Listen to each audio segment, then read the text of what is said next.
Bagi kalian yang malas baca manhwa, maka kalian telah menemukan channel yang cocok. Selamat datang di channel Alur HW. Terakhir, aku suka coklatnya hingga tetes terakhir. Susu Bandera coklat nikmat hingga tetes terakhir. Di episode part 8 kemarin, Alpha bersama Arachne telah menyerbu desa Antrina dan mulai menyerang mereka semua. Sementara itu, Ilshin terpaksa menggunakan kekuatan kloningannya untuk membagi tugas. Ilshin bertugas membantu para pengikutnya, sedangkan Yasin ditugaskan untuk menghadapi Dewa Matahari yang kejam. Penasaran dengan kelanjutannya kan? Langsung aja disimak. Oh iya, maaf ya kalau Mimin telat banget uploadnya. Hehehe. Berpindah ke situasi di luar Kastil Antrina. Nampak banyak korban dari pasukan di Kastil Antrina yang disebabkan oleh serangan Alpha. Croaky kini tertunduk lemas karena telah menahan serangan dari Alpha. Sedangkan Anti di belakang merasa sangat khawatir kepada Croaky. Dengan mata penuh tekad, Croaky memperingatkan agar Anti lari sejauh mungkin. Namun, sepertinya hal itu tidak akan terjadi. Di depan mereka telah berdiri kokoh, dalang dari kehancuran Kastil Antrina.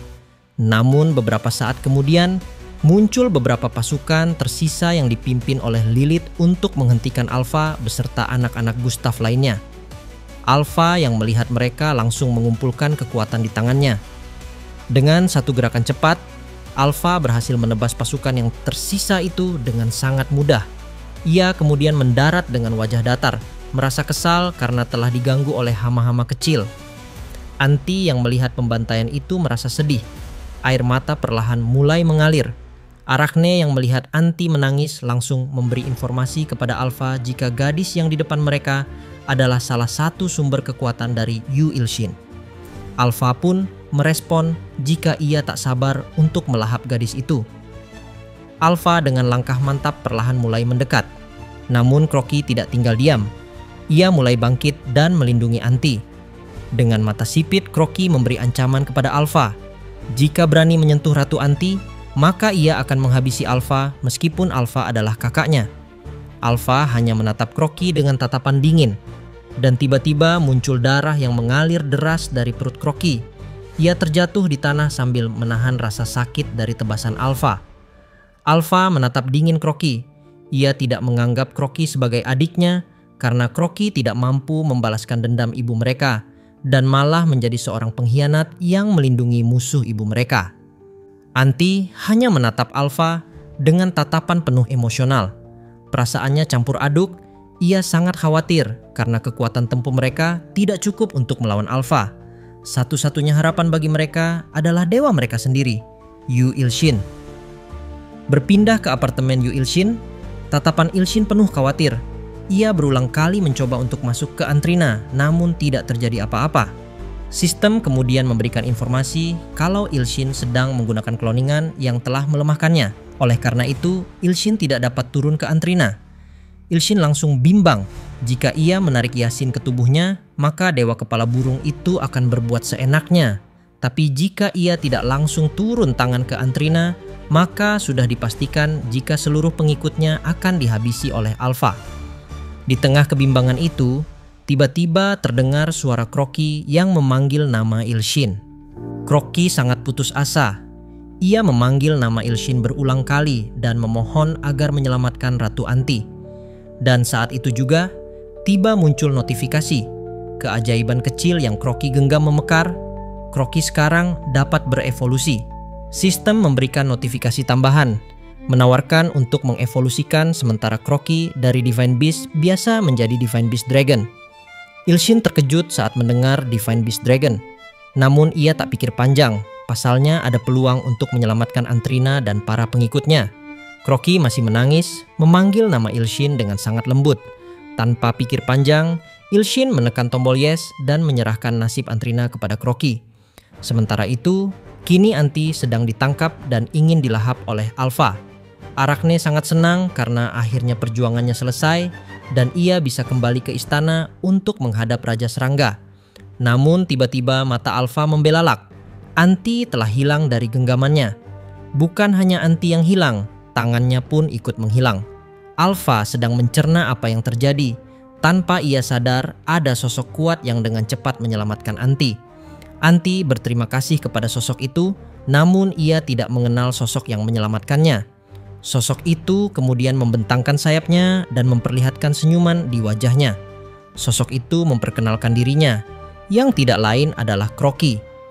Anti menatap seakan tidak percaya dan hanya meneteskan air matanya.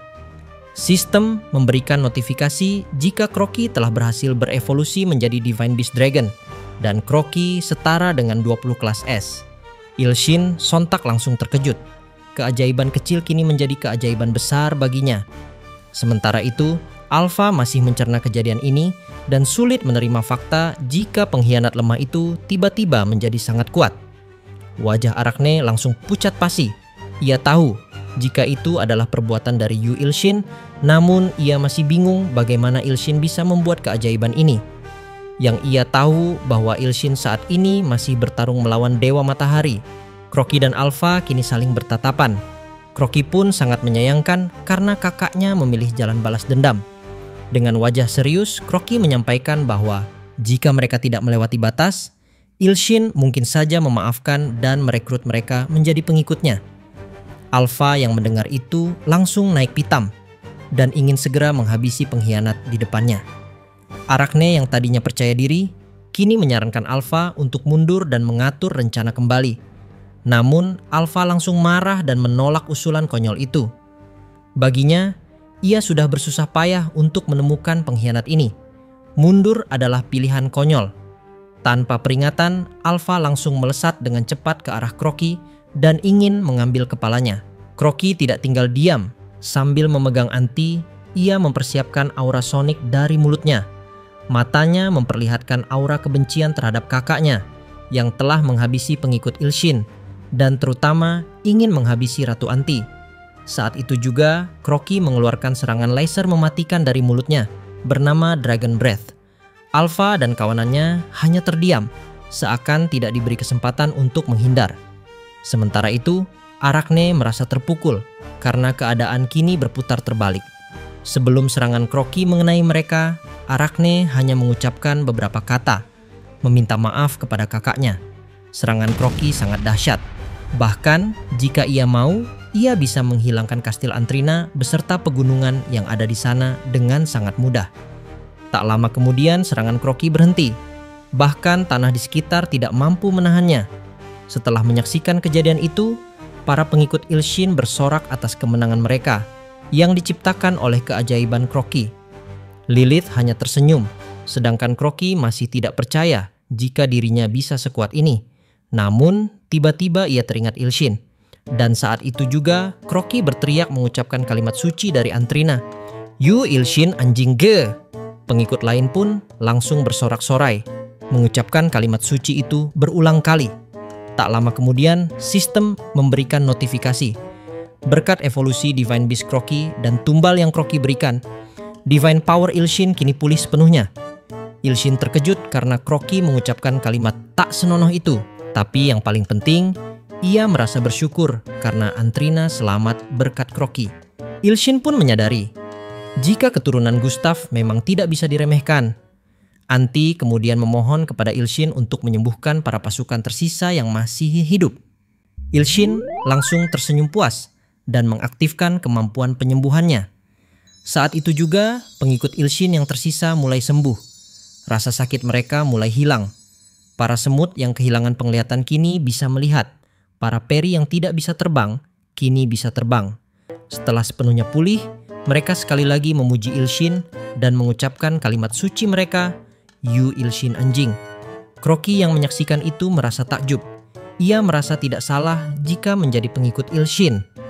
Kini, ia menaruh semua kepercayaannya dan ingin mengikuti Ilshin selamanya. Tak lama kemudian, Anti memanggil Croaky, membuat Croaky terkejut. Anti kemudian memberikan senyuman tulus di wajahnya, berterima kasih kepada Croaky karena telah menyelamatkan kerajaan Antrina. Anti menutup kalimatnya dengan mengucap bahwa Croaky hari ini sangat keren. Wajah Croaky langsung memerah. Ia tak menyangka bahwa Ratu Anti memujinya dan menaruh harapan kerajaan Antrina kepadanya. Croaky langsung berimajinasi, di mana ia menjalani hari-hari romantisnya bersama Ratu Anti. Kini, Croaky bertambah jatuh cinta kepada Ratu Anti, Tak lama kemudian, sistem memberikan notifikasi. Mode evolusi Crocky telah dinonaktifkan. Crocky perlahan mulai menyusut menjadi kecil. Namun, ia tak menyadari karena imajinasi di dalam kepalanya masih sangat liar. Sedangkan Anti terkejut dan ingin segera menyadarkan Crocky. Ilshin merasa kerajaan dan pengikutnya kini sudah aman, dan ini saatnya ia membantu Ilho. Saat ia melihat Ilho dari ponselnya, ia merasa sangat terkejut. Ilho kini tertunduk lemas sambil memegang pedang besarnya dengan wajah bercucuran berdarah. Kita berpindah ke pertarungan Yasin melawan Dewa Matahari. Yasin berhasil menahan serangan kepala burung dengan menggunakan salah satu teknik dari Shinyo. Yasin mengerutkan keningnya dan menyuruh agar kepala burung itu mengulangi kalimatnya. Kepala burung itu dengan sombong mengumumkan jika ia akan berdiri di puncak para dewa. Ia bahkan menyinggung dewa jahat terkenal seperti Soundless Creeping Nightmare, dan All Slashing Heavenly Swords akan dibuat tunduk padanya. Kepala burung itu sekali lagi memberikan kesempatan kepada Yasin agar berhenti melawan dan menjadi bawahannya yang terhormat. Mendengar itu, Yasin sangat kesal. Yasin kemudian berteriak mengejek otak burung bodoh. Hal itu membuat Flame Shining in the Highest Sky kesal. Yasin memberikan satu kalimat ekstrem. Ia berjanji akan menjadi bawahan jika kepala burung bisa menghabisi God of Destruction. Flame Shining in the Highest Sky langsung merinding saat mendengar nama God of Destruction. Flame Shining in the Highest Sky dengan pucat dan bertele-tele menjelaskan kalau hal itu tidak mungkin. Bahkan dewa kelas tinggi lainnya tidak dapat menyentuh God of Destruction. Yasin tertawa kecil karena kepala burung tidak berani melawan God of Destruction. Melihat itu, ia langsung murka karena merasa Yasin asal bicara. Tak lama kemudian, Flame Shining in the Highest Sky mengeluarkan sebuah bola ajaib. Ia memperlihatkan Ilho yang sedang tak berdaya melawan salah satu bawahannya. Dengan nada penuh mengejek, ia menyuruh agar Yasin menonton dengan mata kepalanya sendiri detik-detik kematian dari salah satu pengikut serta utusannya. Berpindah di Warriors Tower lantai 42, Ilho kini tertunduk lemas melawan siluman ular. Monster itu dengan ekspresi kejam ingin segera menghabisi Ilho. Di saat itu juga, Ilho menutup matanya dengan pasrah dan meminta maaf kepada Ilshin karena hidupnya akan berakhir di sini. Saat itu juga, muncul retakan dimensi disertai suara motivasi dari Ilshin dan membuat Ilho terkejut. Ilho menatap ke atas dengan saksama. Ternyata ada kiriman paket satu botol extra joss yang mendarat tepat di mulut Ilho. Tanpa pikir panjang, Ilho langsung menelan extra joss itu. Monster itu keheranan dan bertanya-tanya dari mana datangnya extra joss itu. Ilshin sangat khawatir dan berharap jika Ilho bisa mengalahkan monster jelek itu dengan satu potion extra joss kualitas super premium. Beberapa menit kemudian, ponsel Ilshin bergetar. Sistem memberikan notifikasi kalau Ilho berhasil menaklukkan kematian, kembali hidup, dan lanjut ke level selanjutnya. Selain itu, Ilho kini memperoleh skill baru, yaitu Giantize. Tanpa pikir panjang, Ilho langsung mengaktifkan skill tersebut. Tubuhnya dialiri oleh aura kuning. Perlahan tubuhnya membesar berkali-kali lipat. Monster ular itu pun keheranan. Kini di hadapannya terlihat sosok bayangan Ilho yang sangat besar. Ilho memegang pedangnya serta menatap monster ular itu dengan hina. Kini keadaan menjadi terbalik, di mana monster itu menjadi kecil seperti ukuran Ilho sebelumnya. Ilho menatap botol extra joss itu dan memuji Ilshin karena telah menciptakan sebuah keajaiban lagi. Ia juga merasa kalau extra joss kali ini rasanya sangat berbeda. Monster itu tidak terima. Ia menghibur dirinya dengan mengatakan kalau ukuran Ilho bukan apa-apa baginya, dan juga ia belum memperlihatkan kartu as miliknya, yaitu wujud yang mengerikan dan besar seperti Ilho juga. Monster itu langsung mempersiapkan wujud aslinya dan ingin segera membuat Ilho tersiksa. Tanpa peringatan, Ilho langsung menginjak monster itu hingga darah terciprat kemana-mana. Ilho menatap monster itu dengan kesal karena terlalu banyak bicara. Tiba-tiba dari tempat pijakan Ilho muncul sesuatu. Ternyata itu adalah sumber air yang selama ini tertahan. Air itu menyebar dengan deras hingga ke langit. Water Dancer menatap air itu dan merasa terharu. Ia merasa ada peluang untuk mengubah gurun tandus ini menjadi tempat tinggalnya lagi seperti dulu. Flame Shining in the Highest Sky memegang bola itu dengan kuat. Ia sangat murka karena bawahannya dihabisi dengan cara konyol dan divine power-nya terbuang sia-sia untuk mereka. Yasin sangat menyayangkan jika kepala burung mempercayai orang-orang bodoh itu. Yasin dengan lantang menawarkan, bagaimana jika kepala burung mau jadi bawahannya? Flame Shining in the Highest Sky menghancurkan bola itu dengan tangannya. Ia menyuruh Yasin untuk tidak besar kepala. Pasalnya bawahannya tidak ada bedanya dengan sampah. Kini, Flame Shining in the Highest Sky mulai serius. Matanya dialiri oleh kekuatan miliknya dan ia menyuruh agar Yasin memperhatikan dengan mata kepalanya sendiri. Di saat kemarahan Flame Shining in the Highest Sky, muncul sesuatu di langit, membuat atmosfer di sekitar menjadi mencekam. Anti melihat langit dengan merinding. Ketakutan yang mendalam membuatnya panik. Tidak hanya di Antrina, kini di Seoul, Korea Selatan, mengalami hal yang serupa. Orang-orang di sana diliputi oleh ketakutan luar biasa. Mereka lari mencari perlindungan yang aman. Dan tempat terakhir, di Warriors Tower, lantai 42, atmosfer di sana juga berubah. Ilho menyaksikan itu dengan tatapan cemas. Ternyata di langit muncul satu matahari berwarna merah yang sangat besar. Matahari itu ditempatkan di 3 dimensi berbeda.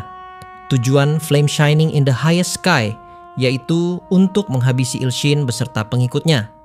Flame Shining in the Highest Sky menantang Ilshin agar menghentikannya. Ilho kini perlahan mulai mengecil. Ilho kemudian berdiskusi dengan Water Dancer mengenai matahari misterius itu. Tepat di belakang mereka muncul sosok anomali air. Sosok itu menjelaskan bahwa matahari itu adalah ulah dari Dewa Matahari yang kini sedang mengamuk. Ilho dan Water Dancer refleks langsung menoleh ke belakang. Ternyata sosok itu adalah Dewi Air yang selama ini mereka cari. Anjay, cantik bener bini saya.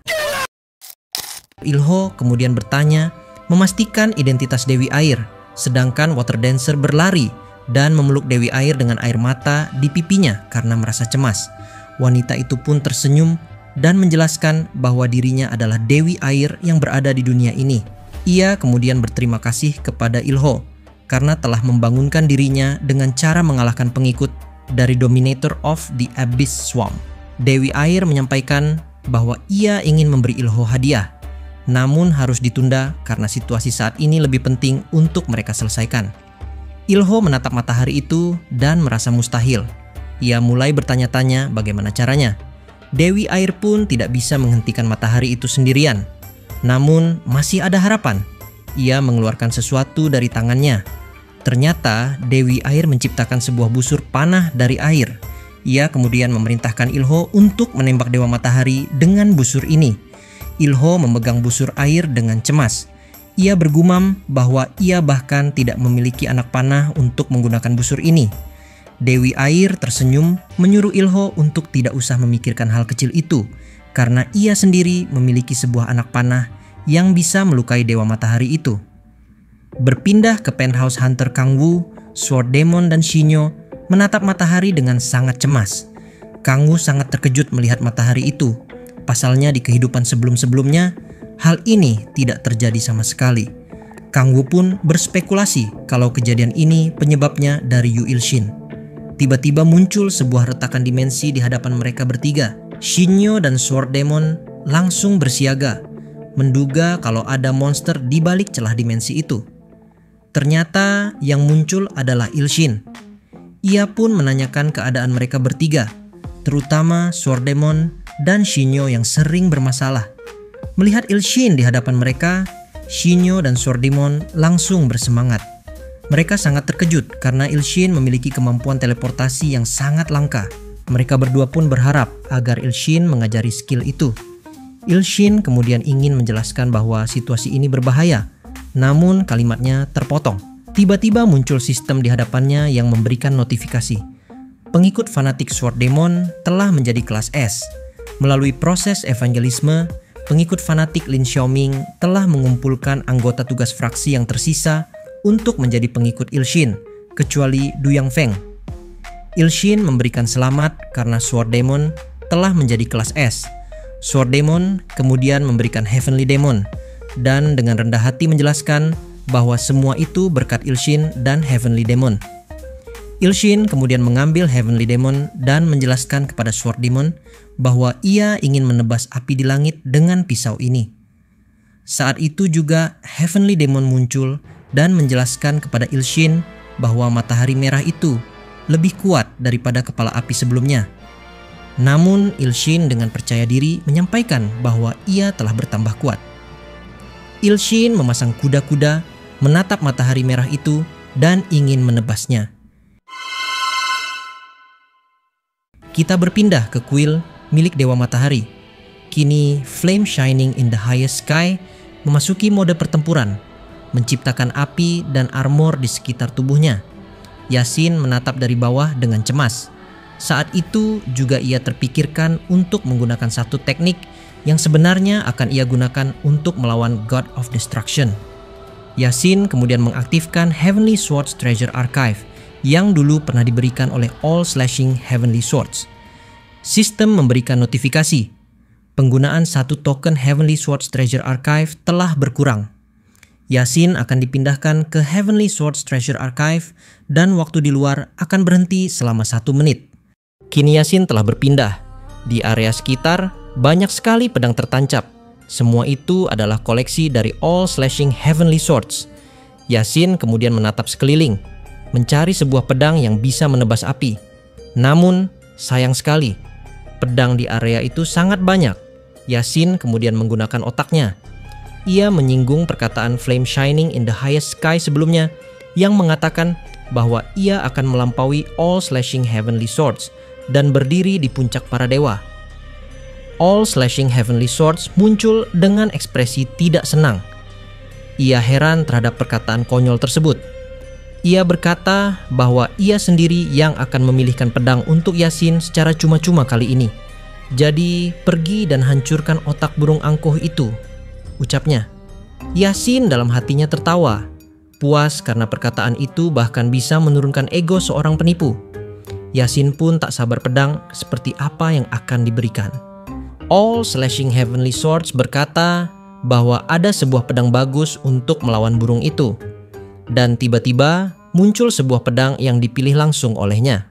Sistem memberikan notifikasi. Pedang itu bernama Evil Piercing Moonlight Sword. Pedang itu adalah pedang yang pernah digunakan oleh kesatria dari Dewi Keadilan. Yasin langsung menggenggam pedang itu dengan kuat dan merasakan ada energi dingin yang terpancar dari pedang itu. All Slashing Heavenly Swords tersenyum dan bersumpah bahwa pedang itu dapat memotong api apapun yang ada di semesta. Sebelum kembali, Yasin tersenyum dan berharap kalau perkataan All Slashing Heavenly Swords adalah kebenaran. Sistem memberikan notifikasi. Heavenly Swords Treasure Archive telah ditutup dan waktu akan mengalir kembali. Kini, Yasin kembali ke kuil Dewa Matahari. Di atasnya, Flame Shining in the Highest Sky sudah memasuki mode tempurnya. Armor di kepala dan 4 armor berbentuk seperti tulang rusuk melindungi dirinya. Saat itu juga, Flame Shining in the Highest Sky dengan nada sombong mengejek Yasin dan ingin menghancurkan semua beserta dunianya. Yasin hanya tersenyum sambil memamerkan sebuah pedang yang ia dapatkan.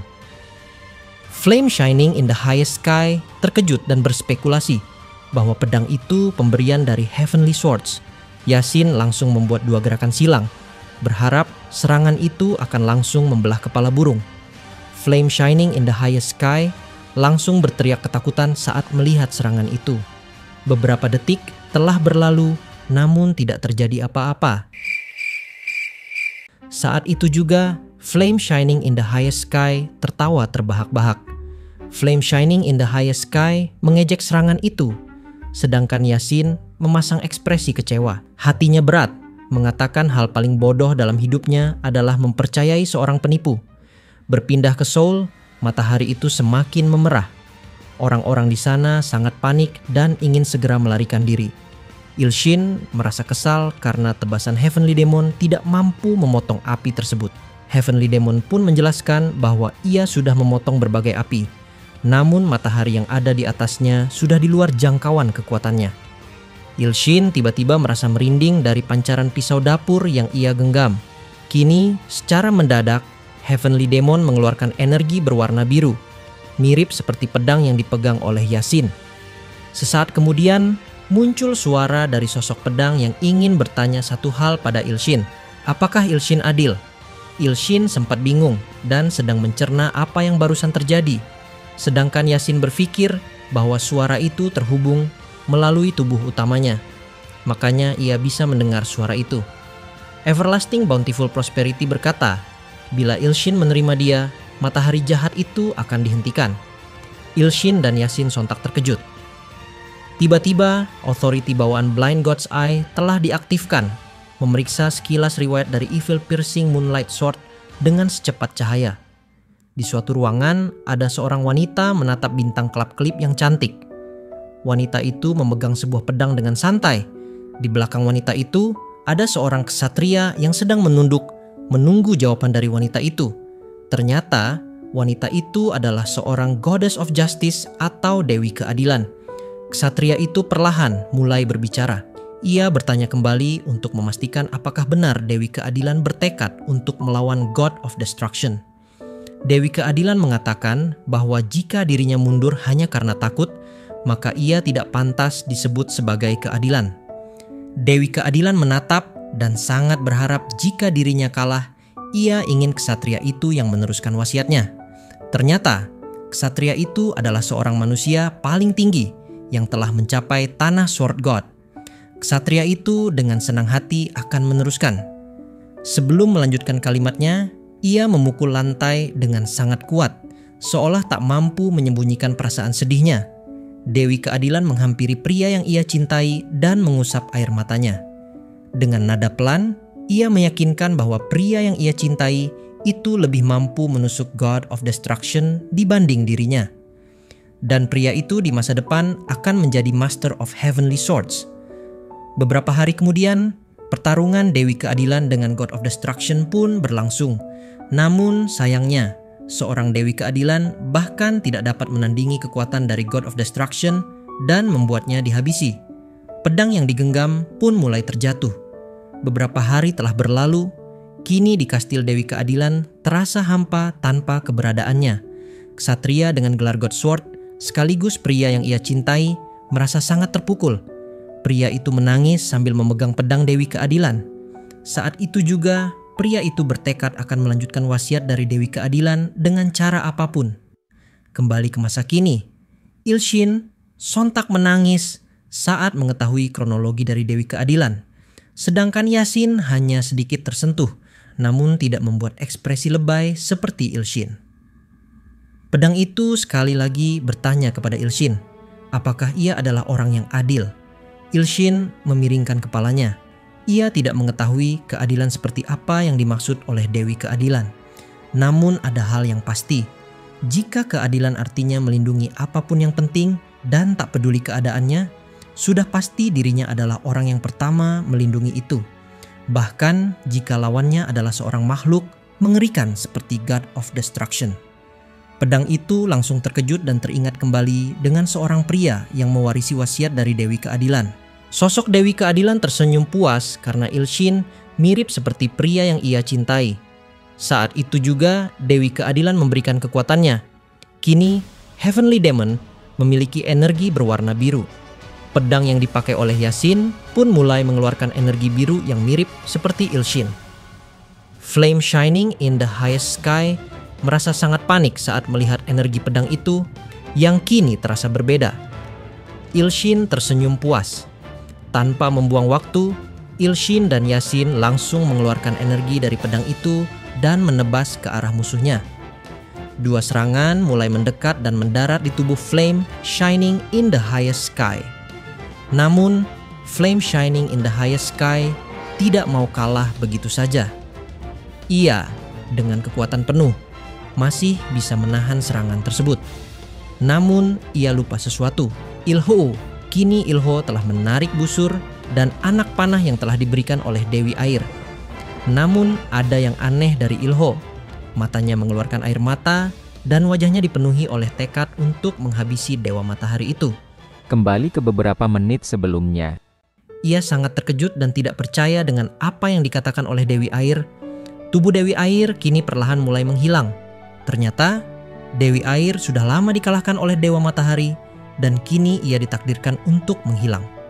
Dengan wajah lesu, ia meminta tolong Ilho untuk membantu mewujudkan harapan terakhirnya, yaitu melindungi dunia untuk terakhir kalinya. Kini, Dewi Air telah seutuhnya menjadi sebuah anak panah yang sangat kuat, bahkan sangat efektif untuk melawan Dewa Matahari. Ilho bertekad dan berjanji kalau ia akan melindungi dunia dari Dewa Matahari, dunia milik Yu Il-shin, serta dunia miliknya. Setelahnya, anak panah itu dilepas dengan kecepatan yang luar biasa ke arah Dewa Matahari yang kejam itu. Flame Shining in the Highest Sky terkejut.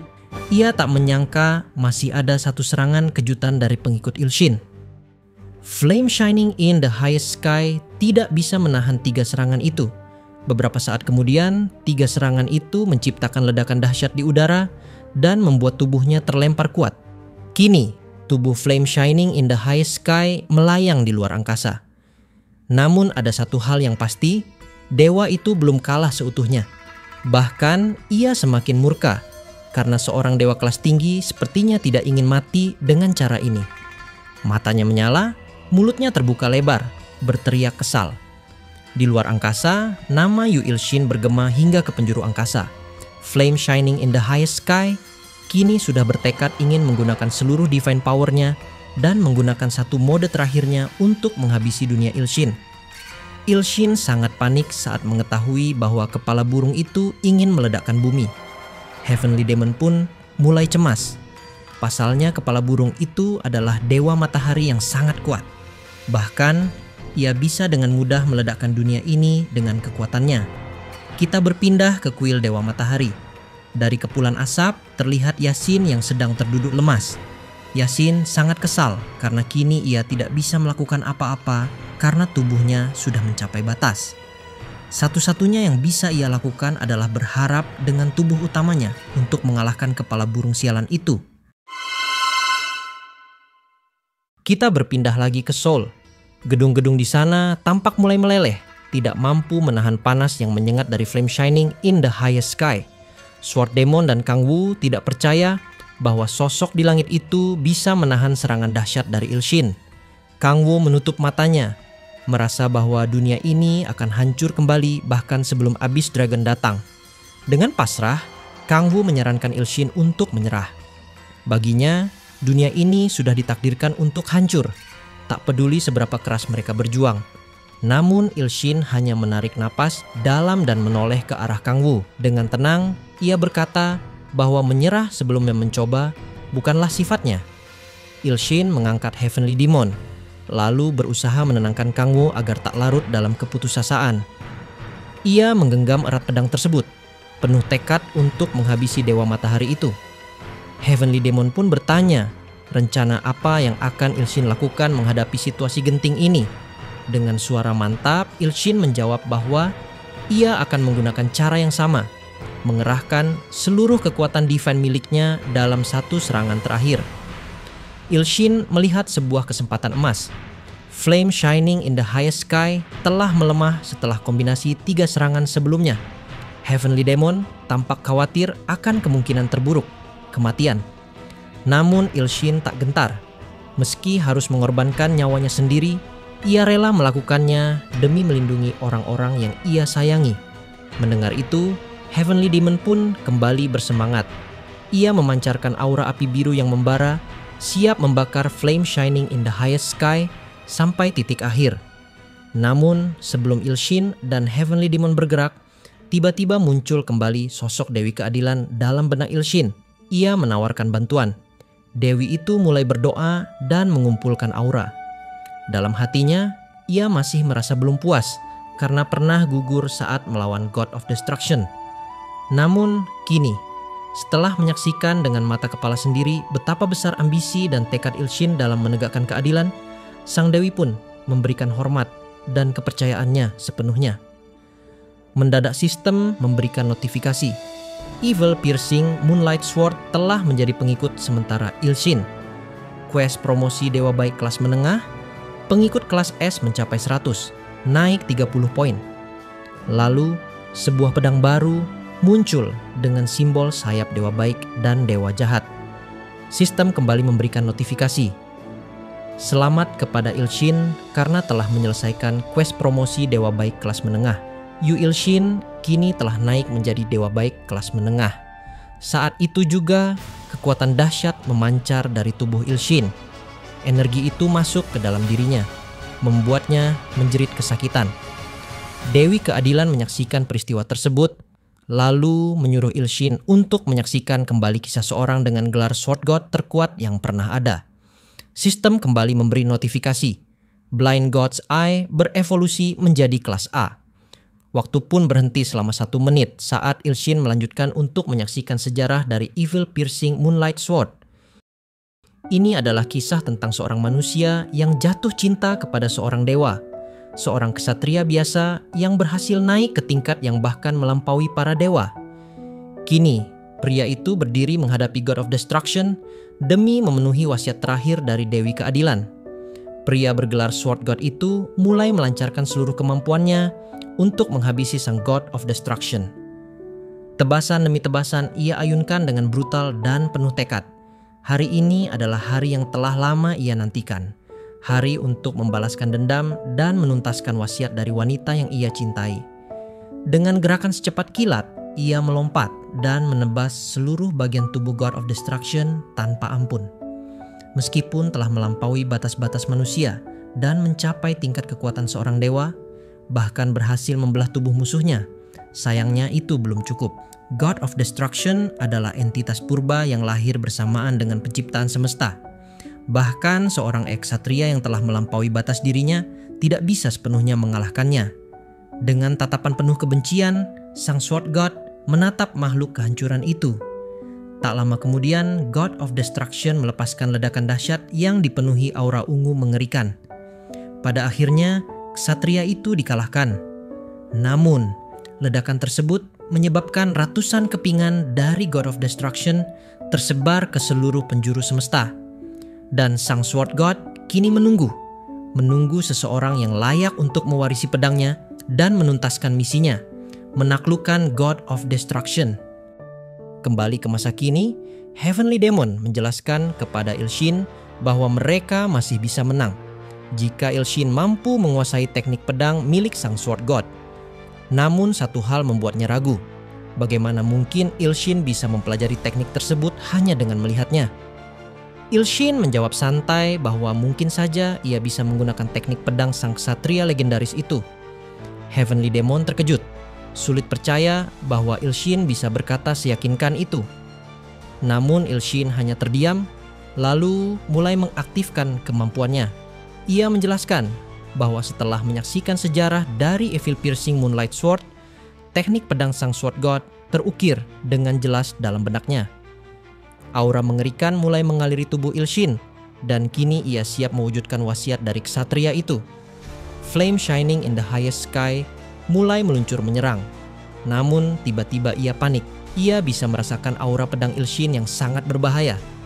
Ilshin tersenyum puas karena burung angkuh itu akhirnya menyadari bahaya yang mengintainya. Tapi kini sudah terlambat. Ilshin telah memutuskan ia akan menghabisi Dewa Matahari saat itu juga. Ia menggerakkan pedangnya, mengambil kuda-kuda yang sangat mirip dengan teknik milik sang Sword God. Kini, Ilshin memancarkan aura karismatik layaknya seorang dewa pedang agung. Dengan satu tebasan cepat dan dahsyat, Ilshin menyerang. Flame Shining in the Highest Sky kembali merasakan hantaman kuat dari Ilshin, hingga perlahan tubuhnya mulai lenyap. Dalam kehancurannya, ia sempat mengutuk Ilshin dengan umpatan penuh kebencian. Tak lama kemudian, langit kembali cerah, menandakan bahwa Dewa Matahari yang jahat telah dihabisi oleh Ilshin dengan teknik kuat milik ksatria Sword God. Ilshin menatap ke langit dan mengusap keringat di dahinya. Kini, ia merasa sangat lega melihat langit yang telah kembali tenang dan bersih. Beberapa saat kemudian, sistem memberikan notifikasi. Yu Il-shin telah menyelamatkan 3 dunia karena telah meraih level menengah sebagai dewa baik dan dewa jahat. Il-shin kini dinyatakan layak untuk ikut serta dalam festival para dewa. Il-shin menatap layar sistem dengan penuh tanda tanya. Ia belum sepenuhnya memahami apa itu festival para dewa. Namun, tatapannya berubah menjadi tajam. Firasatnya mengatakan bahwa festival ini bukanlah perayaan biasa, melainkan sesuatu yang menyimpan potensi bahaya besar. Berpindah ke kuil Dewa Matahari, Yasin masih berdiri sambil memegang pedang pemberian dari All Slashing Heavenly Swords. Sesaat kemudian, durasi koloningan Il-shin mencapai batasnya, membuat Yasin perlahan mulai menghilang. Dengan nada dingin, Yasin mengakui bahwa Il-shin telah menjadi jauh lebih kuat, bahkan melampaui ekspektasinya. Il-shin hanya tersenyum, membuktikan kata-katanya sendiri, bahwa ia akan menjadi yang terkuat. Sebelum menghilang sepenuhnya, Yasin memperingatkan Il-shin agar tidak menjadi sombong, karena jika Il-shin mati, maka dirinya juga akan ikut mati. Dan di detik-detik terakhirnya, Yasin sempat mengucapkan satu hal yang mengejutkan. Ia memuji Il-shin karena hari ini telah bertingkah sangat keren. Il-shin merasa sangat puas mendengar pujian itu, namun tak lupa memaki Yasin karena bersikap seperti seorang tsundere. Dalam hatinya, Il-shin berpikir bahwa hari ini ia memang sangat keren. Begitu keren sampai ia tak menyadari ada 2 anomali yang sedang mengincarnya. Begitu merasakan kehadiran mereka, Il-shin segera ingin menoleh. Namun sebelum sempat bereaksi, 2 pengikut fanatiknya muncul lebih dulu. Sword Demon langsung memuji Il-shin dengan cara yang sangat brutal. Sementara Shinyo memohon agar diajari teknik pedang luar biasa yang baru saja Il-shin gunakan. Sword Demon dan Shinyo berlari mengejar Il-shin, meminta hadiah karena Il-shin kembali memperlihatkan keajaiban. Sementara itu, Kang Wu hanya menatap mereka bertiga dengan ekspresi dingin. Kang Wu bergumam dalam hati mengingat bahwa yang baru saja terjadi adalah ancaman besar. Sebuah bencana yang bahkan nyaris mustahil diatasi. Ia sempat berpikir bahwa menyerah adalah pilihan terbaik. Namun ternyata bagi Il-shin, pilihan terbaik adalah melawan tanpa sedikit pun rasa gentar. Dan pada akhirnya, Il-shin benar-benar berhasil menyelamatkan dunia. Air mata mulai mengalir dari mata Kang Wu. Ia melihat cahaya harapan yang sangat terang. Il-shin, seseorang yang mampu mewujudkan keinginannya untuk melindungi dunia dari kehancuran yang dibawa oleh God of Destruction. Kang Wu menangis bukan hanya karena dunia terselamatkan, tetapi karena Il-shin adalah sosok yang rela mengorbankan segalanya demi kebaikan semua orang. Hari ini, Kang Wu memutuskan, ia juga akan menyerahkan segalanya kepada Il-shin. Namun, mendadak sebuah sistem berwarna emas muncul tepat di hadapan Il-shin dan membuatnya berhenti. Il-shin mengepalkan tangannya dengan kuat, membuat Sword Demon, Shinyo, dan Kang Wu seketika menjadi cemas. Takut Il-shin marah karena ulah mereka. Tapi justru sebaliknya, Il-shin tersenyum puas. Hal yang selama ini ia tunggu akhirnya tercapai. Ternyata Il-shin telah berhasil mengumpulkan 10 juta karma baik. Jumlah karma baiknya kini telah mencapai angka fantastis, 999,9999 dari target 10 juta. Sebagai hadiah karena telah menyelesaikan quest, Everlasting Bountiful Prosperity akan memberikan Resurrection Elixir kepada Il-shin. Mendadak, sebuah eliksir kebangkitan muncul di tangannya, membuat Il-shin sangat gembira. Kini, ia memiliki kekuatan untuk menyelamatkan Hyojeo. Berpindah ke Cina, tepatnya di rumah Hyojeo. Dari langit, tiba-tiba muncul 3 peri kecil yang langsung menarik perhatian warga sekitar.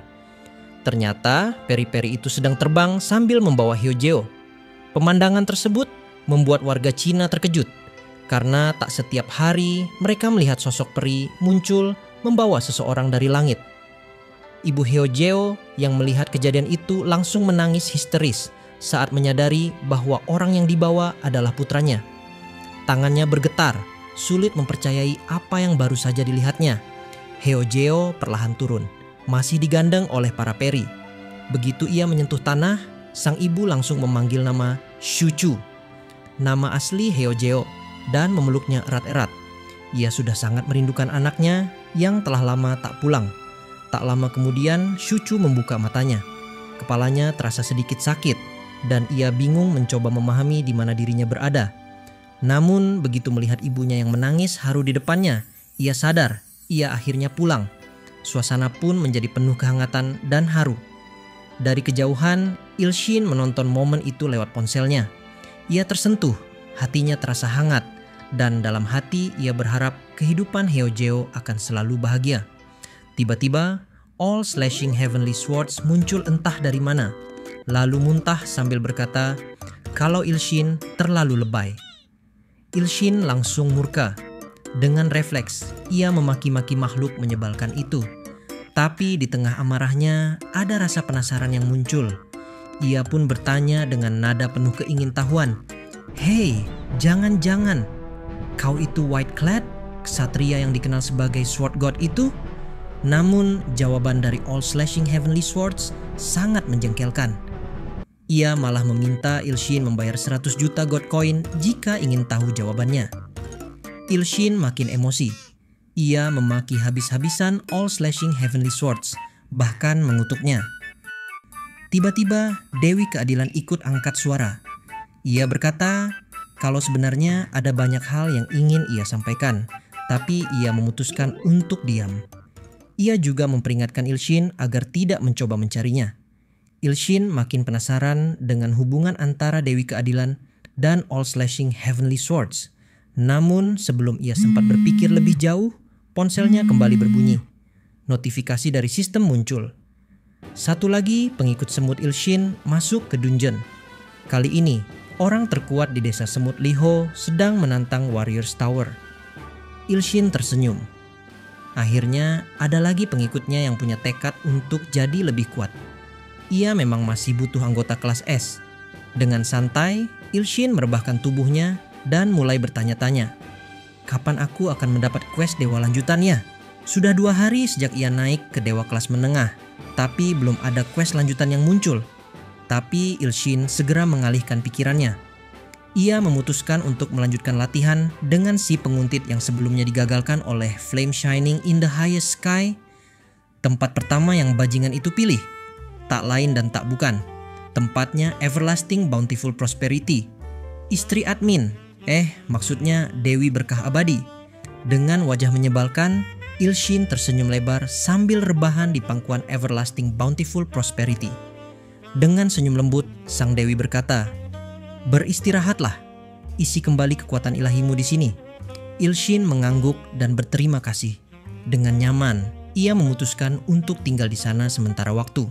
Sementara itu, di lantai 42 Warriors Tower, muncul kabut tipis di atas gurun yang tandus. Tiba-tiba, secara ajaib, aura hijau menyelimuti area tersebut dan membuat tanah kering itu ditumbuhi rerumputan segar. Beberapa menit kemudian, gurun yang tandus pun berubah menjadi hutan yang subur, dipenuhi beragam tumbuhan dan pepohonan. Water Dancer terlihat sangat gembira karena tempat tinggalnya telah pulih kembali. Sementara itu, Ilho tampak takjub menyaksikan perubahan drastis tersebut. Water Dancer lalu mengatakan bahwa semua ini bisa terjadi berkat Ilho, dan dengan tulus ia mengucapkan terima kasih padanya. Ilho hanya tersenyum. Baginya, apa yang ia lakukan bukanlah hal besar. Sebaliknya, ia justru berterima kasih kepada Water Dancer dan Dewi Air. Berkat mereka, ia bisa berkontribusi dalam mengalahkan Dewa Matahari. Setelahnya, Ilho memberitahu bahwa ia harus segera pergi. Water Dancer terkejut. Ia merasa Ilho seperti terburu-buru. Padahal ia berharap Ilho bisa tinggal sedikit lebih lama. Namun, dengan senyum di wajahnya, Ilho menjelaskan bahwa adiknya kini sedang menaiki Warriors Tower, dan ia ingin menjadi lebih kuat agar tidak memalukan di hadapan sang adik. Water Dancer terdiam membisu. Ia menggenggam erat sesuatu di tangannya, lalu memberikannya kepada Ilho. Ilho menerima benda itu dengan rasa penasaran. Water Dancer menjelaskan bahwa item tersebut adalah essence of the goddess of water. Ia tidak bisa menjelaskan terlalu banyak, tetapi yakin bahwa benda itu akan sangat membantu Ilho dalam petualangannya. Ilho menggenggam item tersebut dan mengucapkan terima kasih. Tak lama, benda itu berubah menjadi cairan bening dan perlahan menjalar ke tangannya. Ilho terkejut saat merasakan essence itu terserap ke dalam tubuhnya. Tiba-tiba, sistem memberikan notifikasi. Selamat, Ilho telah menyelesaikan lantai 42 dari Warriors Tower, Trial of Time and Space. Hadiah, Water Blessing. Catatan, Ilho tidak akan pernah merasa haus lagi. Ilho tersenyum lebar saat membaca notifikasi itu. Hadiah tersebut terasa sangat berguna untuk perjalanannya selanjutnya di dalam tower. Ia sekali lagi berterima kasih kepada Water Dancer. Water Dancer membalas dengan senyum hangat dan memberi semangat kepada Ilho. Ilho membalas senyum itu sambil mengucapkan salam perpisahan, berharap suatu hari mereka bisa bertemu kembali. Tubuh Ilho perlahan menghilang dalam cahaya hingga akhirnya lenyap sepenuhnya. Saat itu juga Water Dancer menyatukan kedua tangan di depan dada, memanjatkan harapan agar semua keinginan Ilho bisa terwujud. Kita berpindah ke rumah Yu Il-shin. Hujan deras mengguyur langit malam, sementara kilat menyambar tanpa ampun, mengoyak heningan malam menjadi ketegangan yang menyesakkan. Il-shin masih tertidur pulas, tenggelam dalam dunia mimpinya. Namun suara petir yang bergemuruh keras berkali-kali seakan-akan memanggilnya kembali ke dunia nyata. Il-shin pun terbangun dengan malas, menggerutu pelan. Petir ini berisik sekali, mustahil bisa tidur. Namun ucapannya terhenti. Tepat saat kilat menyambar, ia melihat sosok asing berdiri di kamarnya. Sosok itu muncul begitu saja, seperti bayangan yang terlahir dari cahaya kilat dan kegelapan malam. Ternyata itu adalah Xiaoming. Dengan senyum miring penuh kegilaan, wajahnya tersinari cahaya kilat, membuatnya tampak seperti hantu menyeramkan yang baru bangkit dari neraka. Dengan refleks, Il-shin menjerit ketakutan. Jantungnya berdetak kencang, seolah ingin meloncat keluar dari dadanya. Il-shin akhirnya menyadari bahwa itu hanya Xiaoming. Namun bukannya merasa bersalah, Xiaoming justru tertawa puas. "Wah, kau menyambutku dengan teriakan meriah," ucapnya dengan nada senang, seakan kejutan barusan adalah hadiah terbaik yang pernah ia terima. Il-shin masih setengah kesal, langsung bertanya apa yang sedang Xiaoming lakukan di rumahnya. Xiaoming pun duduk dengan santai dan menjelaskan bahwa ia telah menyelesaikan semua perintah yang Il-shin berikan kepadanya. Il-shin mengernyit bingung. Perintah. Perasaan waktu itu yang memberi perintah itu Yasin, gumamnya. Xiaoming lalu menjelaskan bahwa ia telah memindahkan seluruh anggota 3 fraksi kelas S ke sisi Il-shin sebagai pengikut setia. Dan semua anggota pemberontak telah disingkirkan secara diam-diam. Il-shin baru sadar kenaikan pangkatnya ke dewa kelas menengah kemarin ternyata berkat aksi diam-diam Xiaoming. Ia pun mengucapkan terima kasih. Xiaoming tersenyum malu. Mendengar dirinya bisa berguna untuk Il-shin membuatnya merasa lega. Kerja kerasnya ternyata tidak sia-sia. Namun suasana tiba-tiba berubah. Xiaoming mengucapkan sesuatu yang aneh.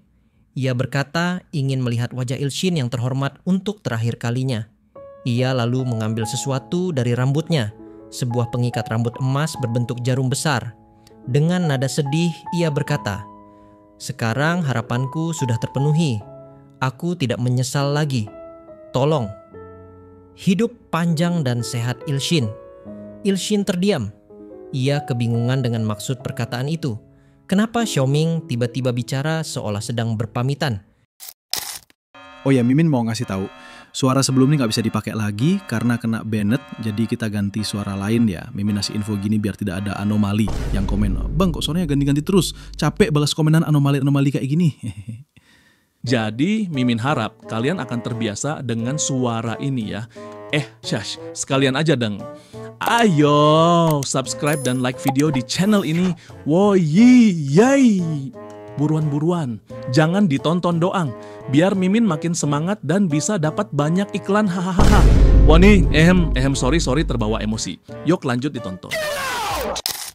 Tanpa peringatan, Xiaoming mengangkat jarum emas, berniat menusukkannya ke lehernya sendiri. Wajahnya masih menampilkan senyum lembut, seolah tidak ada yang salah. Namun, Ilsin bergerak lebih cepat. Dengan refleks tajam, ia mengaktifkan skill sharing milik Ilho dan menahan tangan Xiaoming tepat sebelum jarum itu menembus kulit. Jarum tersebut patah di tempat. Xiaoming terpaku. Ia tak menyangka akan dicegah. Tindakan nekat itu bukan tanpa alasan. Perintah untuk mengakhiri hidup datang dari kloningan Ilsin sendiri. Sesaat setelah pertempuran melawan Three Purities usai, Yasin yang saat itu membantu Xiaoming menghabisi para pengikut musuh, memerintahkannya menyelesaikan 3 fraksi yang tersisa, menjadikan para hunter kelas S sebagai pengikut, dan menghabisi siapapun yang membangkang. Lalu, dengan nada dingin dan tatapan jijik, ia menyampaikan instruksi terakhir. Setelah semuanya selesai, bunuh diri. Kini, Ilsin berdiri di hadapan Xiaoming, masih menggenggam erat tangannya. Ia mulai dilanda kebimbangan. Dulu, ia memang pernah ingin membunuh Xiaoming karena telah menghabisi Heojo. Namun sekarang, Heojo telah kembali. Dan lebih dari itu, Ilsin sadar bahwa kehilangan hunter kelas S seperti Xiaoming akan menjadi kemunduran besar. Ia menarik jarum emas itu dari tangan Xiaoming, menolak membiarkannya mati demi perintah yang bahkan bukan berasal dari dirinya yang asli. Namun, situasi tidak membaik.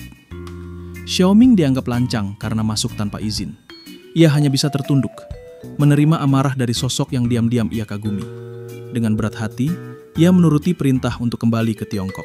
Saat ia mulai melangkah pergi, Ilsin mendadak dipenuhi rasa bersalah. Ia khawatir Xiaoming akan mengulangi niat nekatnya dalam perjalanan pulang. Ilsin pun memanggilnya, "Xiaoming!" Xiaoming langsung berbalik dengan wajah ceria, seolah tak terjadi apa-apa. "Ada perintah lagi yang mulia?" tanyanya antusias. Namun Ilsin hanya menggeleng. Ia tidak ingin memberi perintah, hanya ingin mengajaknya makan. "Temani aku makan jajangmyeon dulu," katanya. Dalam hati, Ilsin bergumam, "Aku terlalu kasar padanya. Dia datang jauh-jauh ke sini dan malah dibentak. Setidaknya biar dia makan dulu sebelum kembali." Xiaoming memandang Ilsin dengan mata membelalak, lalu mulai membayangkan hal yang tidak-tidak. Apa dia mengajakku makan sambil melakukan hal-hal seperti itu? Pikirnya dengan jantung yang berdetak tak karuan. Dengan wajah memerah, Xiaoming menjawab lembut, "Kalau itu perintahmu, aku mau." Ilsin terkejut. Bukan gitu maksudku. Dasar mesum, jangan mikir yang aneh-aneh," umpatnya. Berpindah ke kantor Presiden Asosiasi Hunter. Di sana, Ketua Asosiasi Hunter bersama asistennya sedang memilah-milah dokumen penting untuk mempersiapkan sebuah event internasional yang diadakan setiap 2 tahun sekali, di mana para hunter dari seluruh dunia saling berkompetisi. Ketua Asosiasi Hunter Korea Selatan tampak cemas. Perang Hunter akan berlangsung 2 bulan lagi, dan kali ini ia bertekad meraih prestasi membanggakan demi negaranya. Ia segera meminta dokumen berisi daftar para hunter yang akan dipromosikan menjadi kelas S. Asistennya menjelaskan bahwa mereka telah mengumpulkan dan menyeleksi semua hunter serta hermit kelas A. Ketua asosiasi mulai membaca satu persatu. Lembar demi lembar ia buka, berharap menemukan jarum emas di antara jerami. Tak lama matanya membelalak, ia menemukan sesuatu yang menarik. Nama hunter Yu Ilshin, seorang hunter kelas B, tercantum dalam dokumen. Ketua asosiasi mulai berspekulasi.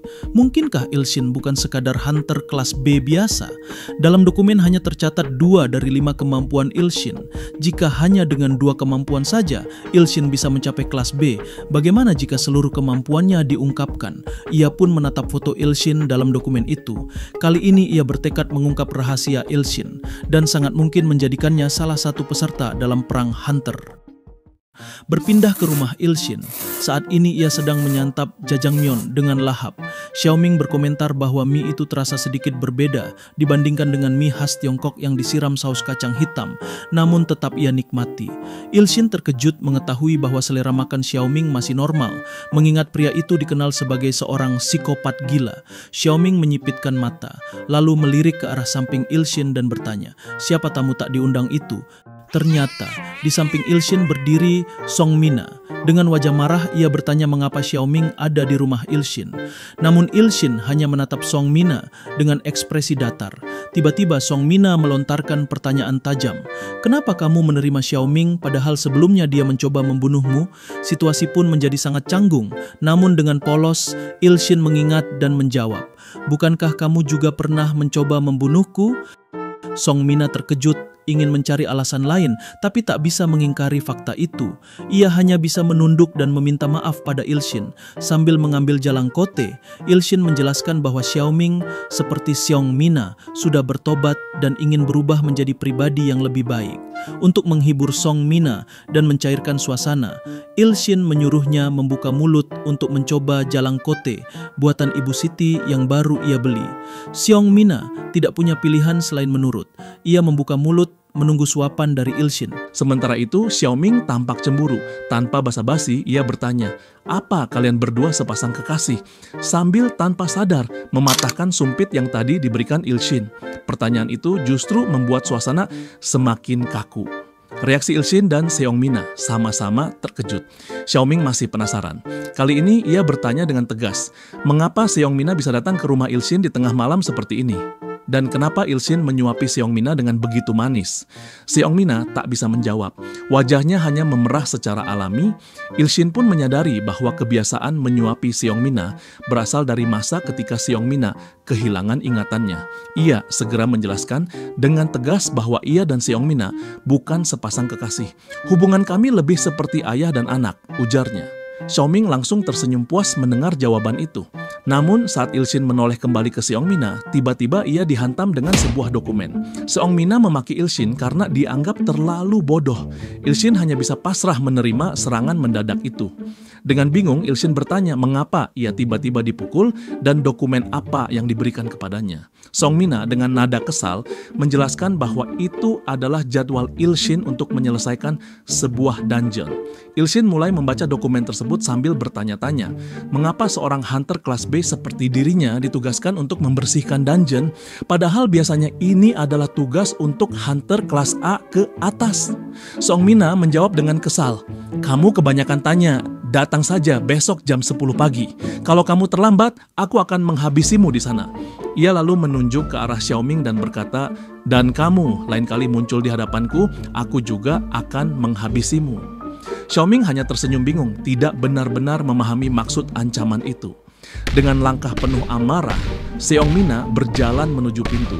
Ilshin hanya menatapnya sambil bertanya-tanya apa sebenarnya yang membuatnya begitu marah. Sebelum benar-benar keluar, Song Mina berbalik dan berteriak, Ilshin, kamu itu bodoh banget. Lalu ia membanting pintu dengan tenaga penuh. Secara refleks, Ilshin langsung berteriak panik. Wah, kalau pintunya rusak, perbaikannya pasti mahal, gumamnya. Rasa kesal mulai muncul di dalam dirinya.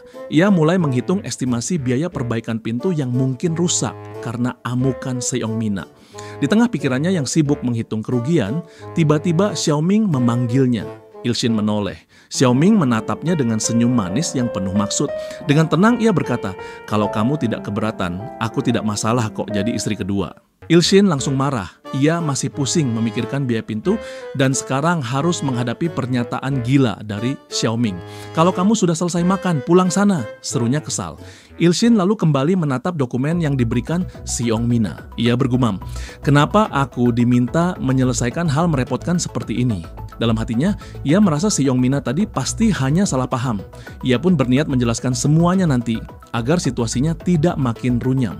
Everlasting Bountiful Prosperity muncul dan berkata bahwa ia memiliki firasat buruk tentang hari esok. Ia menyarankan Ilshin untuk mempersiapkan diri sebaik mungkin. Ilshin pun terkejut, bertanya-tanya dalam hati, sepertinya Everlasting Bountiful Prosperity mengetahui sesuatu yang tidak ia ketahui.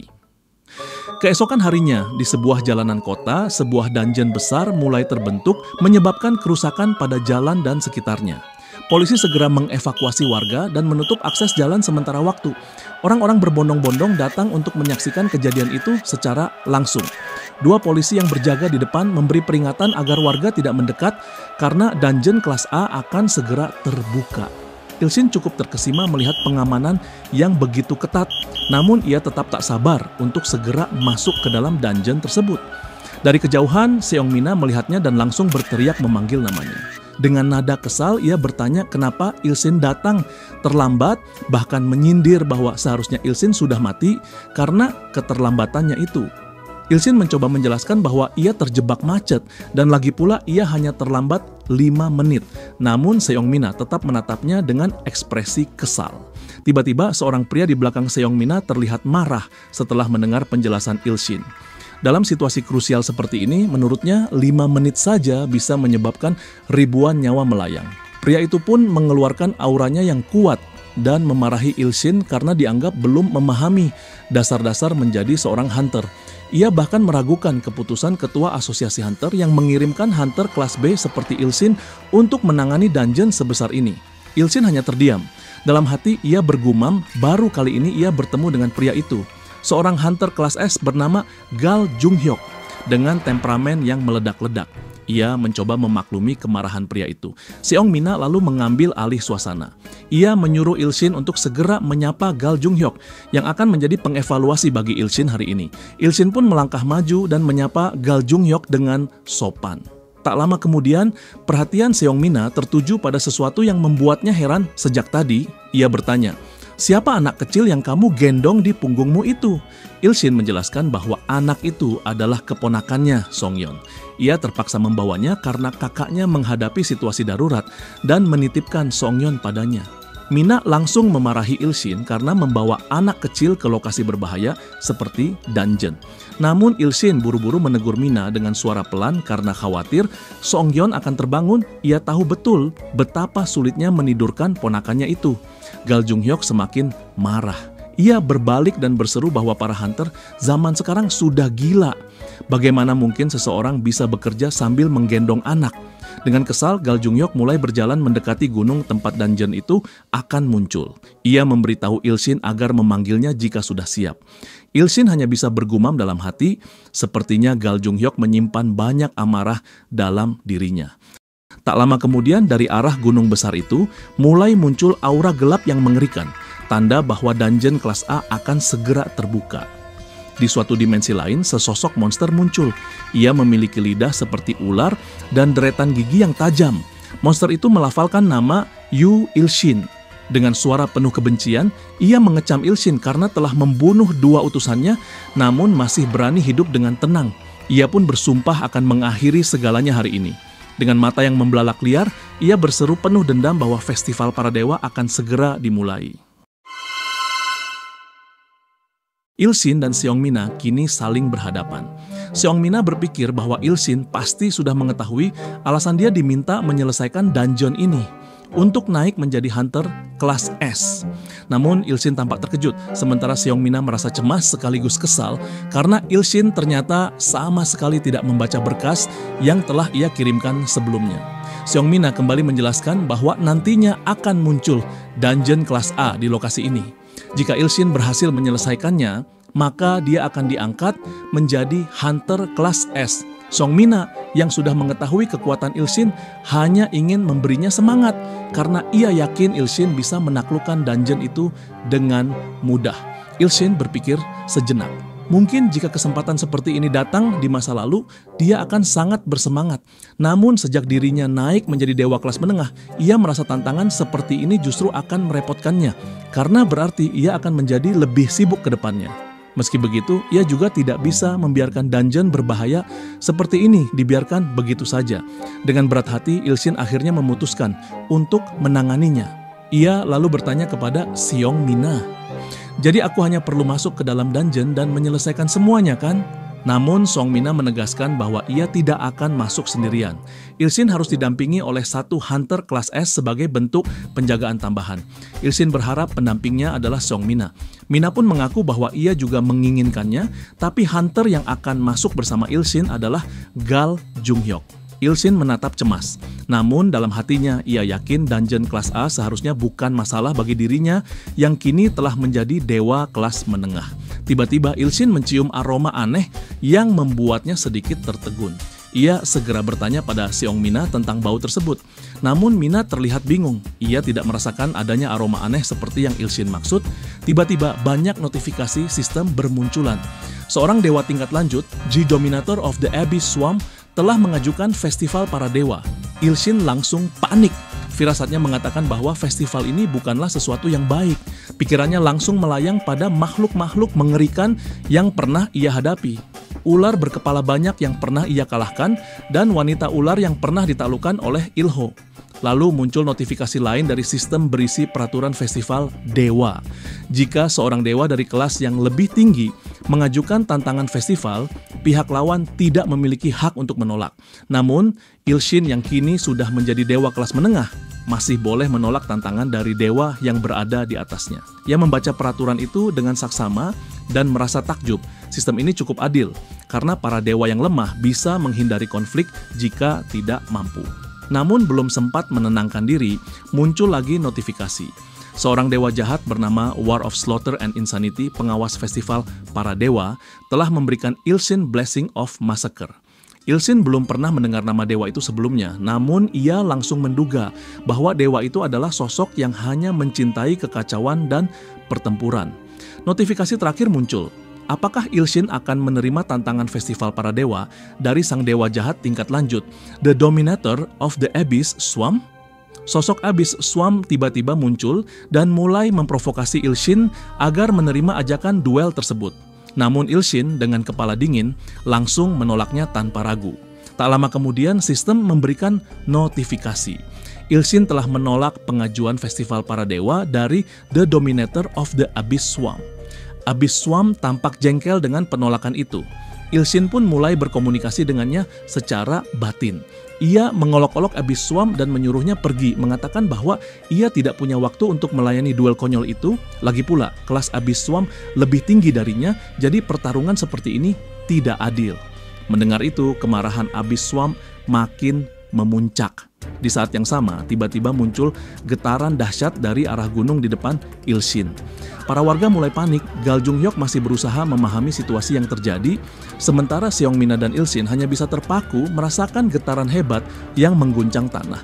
Di tengah kesunyian yang mencekam itu, suara Abyss Swamp terdengar mengancam ia akan menghabisi Ilshin hari ini juga. Seketika, sistem mengaktifkan Authority Blind God's Eye untuk mengamati keberadaan The Dominator of the Abyss Swamp di planet lain. Di planet itu, Abyss Swamp melepaskan aura hijau, mematikannya yang menyebar luas hingga ke angkasa. Ia memerintahkan anak-anaknya untuk bangkit dari kedalaman abyss. Dari permukaan air yang mengerikan, sebuah tangan raksasa muncul. Monster-monster itu mulai bangkit dari kegelapan. Makhluk yang tampak seperti hiu, namun bertubuh seperti dinosaurus. Setelah semuanya berkumpul di daratan, Abyss Swamp memerintahkan mereka untuk menghabisi Ilshin dan menghancurkan dunianya. Tanpa peringatan, pasukan monster itu langsung bergerak menuju lokasi Ilshin. Ia mulai panik. Ternyata dungeon kelas A yang ada di hadapannya terhubung langsung dengan planet milik Abyss Swamp. Monster-monster itu kini mulai mendekati dungeon tersebut. Tiba-tiba sistem memberikan notifikasi peringatan. Kelas dungeon dinaikkan dari A menjadi S. Peringatan, kelas dungeon dinaikkan dari S menjadi SS. Peringatan, kelas dungeon dinaikkan dari SS menjadi SSS. Gal Junhyok terlihat cemas dan panik. Ia sama sekali tidak menyangka bahwa kelas dungeon bisa naik sebanyak 3 tingkatan sekaligus. Padahal seharusnya dungeon itu aktif dalam waktu 15 menit lagi. Tiba-tiba dungeon tersebut terbuka. Suara mengerikan terdengar dari dalamnya. Dari balik kegelapan dungeon terlihat ratusan, mungkin ribuan, pasang mata menyala merah. Itu adalah monster-monster kiriman Abyss Swamp. Tanpa aba-aba, mereka mulai keluar sambil mengeluarkan teriakan buas. Gal Junhyok sigap mengaktifkan spirit armornya. Dalam sekejap tubuhnya dilapisi oleh armor canggih dan ia bersiap bertarung habis-habisan. Ilshin memperhatikan dengan takjub. Dalam hati ia juga menginginkan armor seperti itu, yang bisa dikenakan otomatis sesuka hati. Dari belakang armor Gal Junhyok memang terlihat sangat keren. Sistem pun memberikan notifikasi, catatan khusus. Armor dan helm yang dikenakan terbuat dari logam dan mesin kelas SS. Sistem bahkan memuji armor tersebut dan menyuruh Ilshin untuk mencurinya. Ilshin terkejut, refleks ia langsung memaki sistem. Tak menyangka sistem bisa memiliki niat sejahat itu. Namun tiba-tiba Ilshin merasa kagum karena dalam situasi berbahaya seperti ini, keponakannya Yeon sama sekali tidak terbangun. Ilshin kemudian meminta bantuan Seongmina untuk membawa Yeon ke tempat yang lebih aman. Setelah menggendong Yeon, Mina dengan cemas bertanya kepada Ilshin apa yang akan dia lakukan, namun Ilshin mengabaikannya dan terus berjalan maju dengan tatapan datar. Ilshin menatap monster-monster itu dengan serius, hatinya bertekad untuk segera mengakhiri semuanya dengan cepat dan menghindari adanya korban. Ia merasa ini semua salahnya. Gal Jung-hyuk yang panik menyuruh Ilshin mundur karena situasi ini jelas melampaui batas kemampuannya. Ilshin hanya seorang hunter kelas B. Namun Ilshin tetap mengabaikan saran tersebut dan terus melangkah maju. Tiba-tiba Ilshin berhenti. Monster-monster itu keluar dengan kompak berniat menyerang Ilshin. Mereka sangat lapar, saling berebut untuk melahap sosok yang kini telah menjadi dewa muda.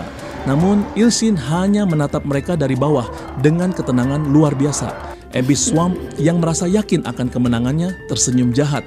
Ilshin hanya mengangkat satu jarinya dan mengaktifkan God's Crushing Index Finger. Salah satu monster yang terobsesi dengan daging Ilshin tidak menyadari serangan tersebut. Dalam sekejap, serangan Ilshin menghancurkan wajah monster itu. Tubuhnya terpental dan terlempar ke dalam dungeon. Sistem memberikan notifikasi, 20 juta God Coin kegelapan diperoleh. Monster-monster itu langsung panik melihat serangan Ilshin yang begitu tak masuk akal. Ketika mendengar bahwa Ilshin baru saja mendapatkan 20 juta koin, semangatnya langsung meningkat. Dengan ekspresi menyeramkan, ia membayangkan berapa banyak koin lagi yang bisa ia peroleh dengan menghabisi semua monster ini. Melihat wajah Ilshin yang menyeramkan, para monster itu justru ketakutan dan berusaha untuk kembali ke dungeon untuk bersembunyi. Namun, sudah terlambat. Ilshin dengan keganasan membantai mereka satu persatu. Sistem terus-menerus memberikan notifikasi. 20 juta God Coin diperoleh.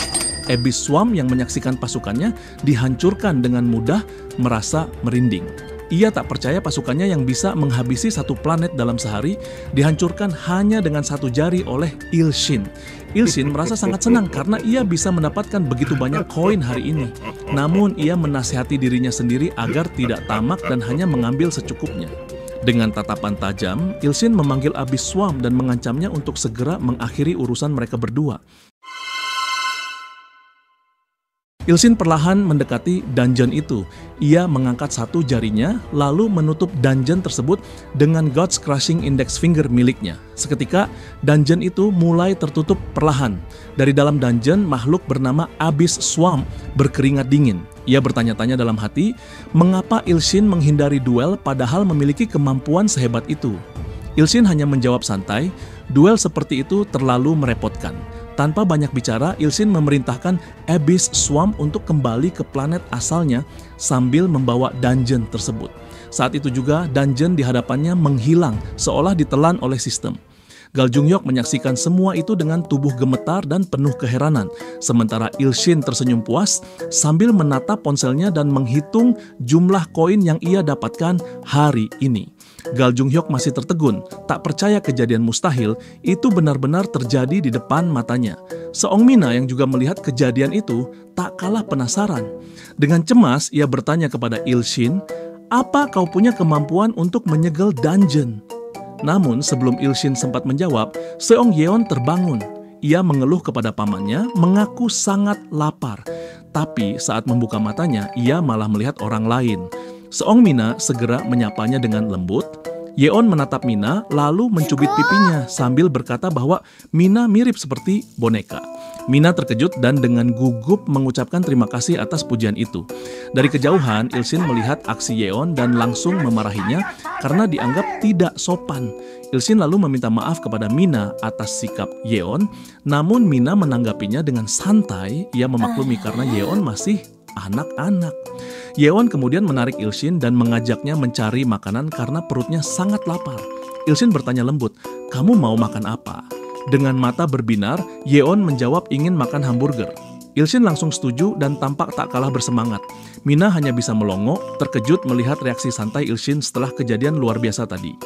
Ilshin menggandeng tangan Yeon dan berbisik agar tidak memberitahu ibunya tentang kejadian tadi.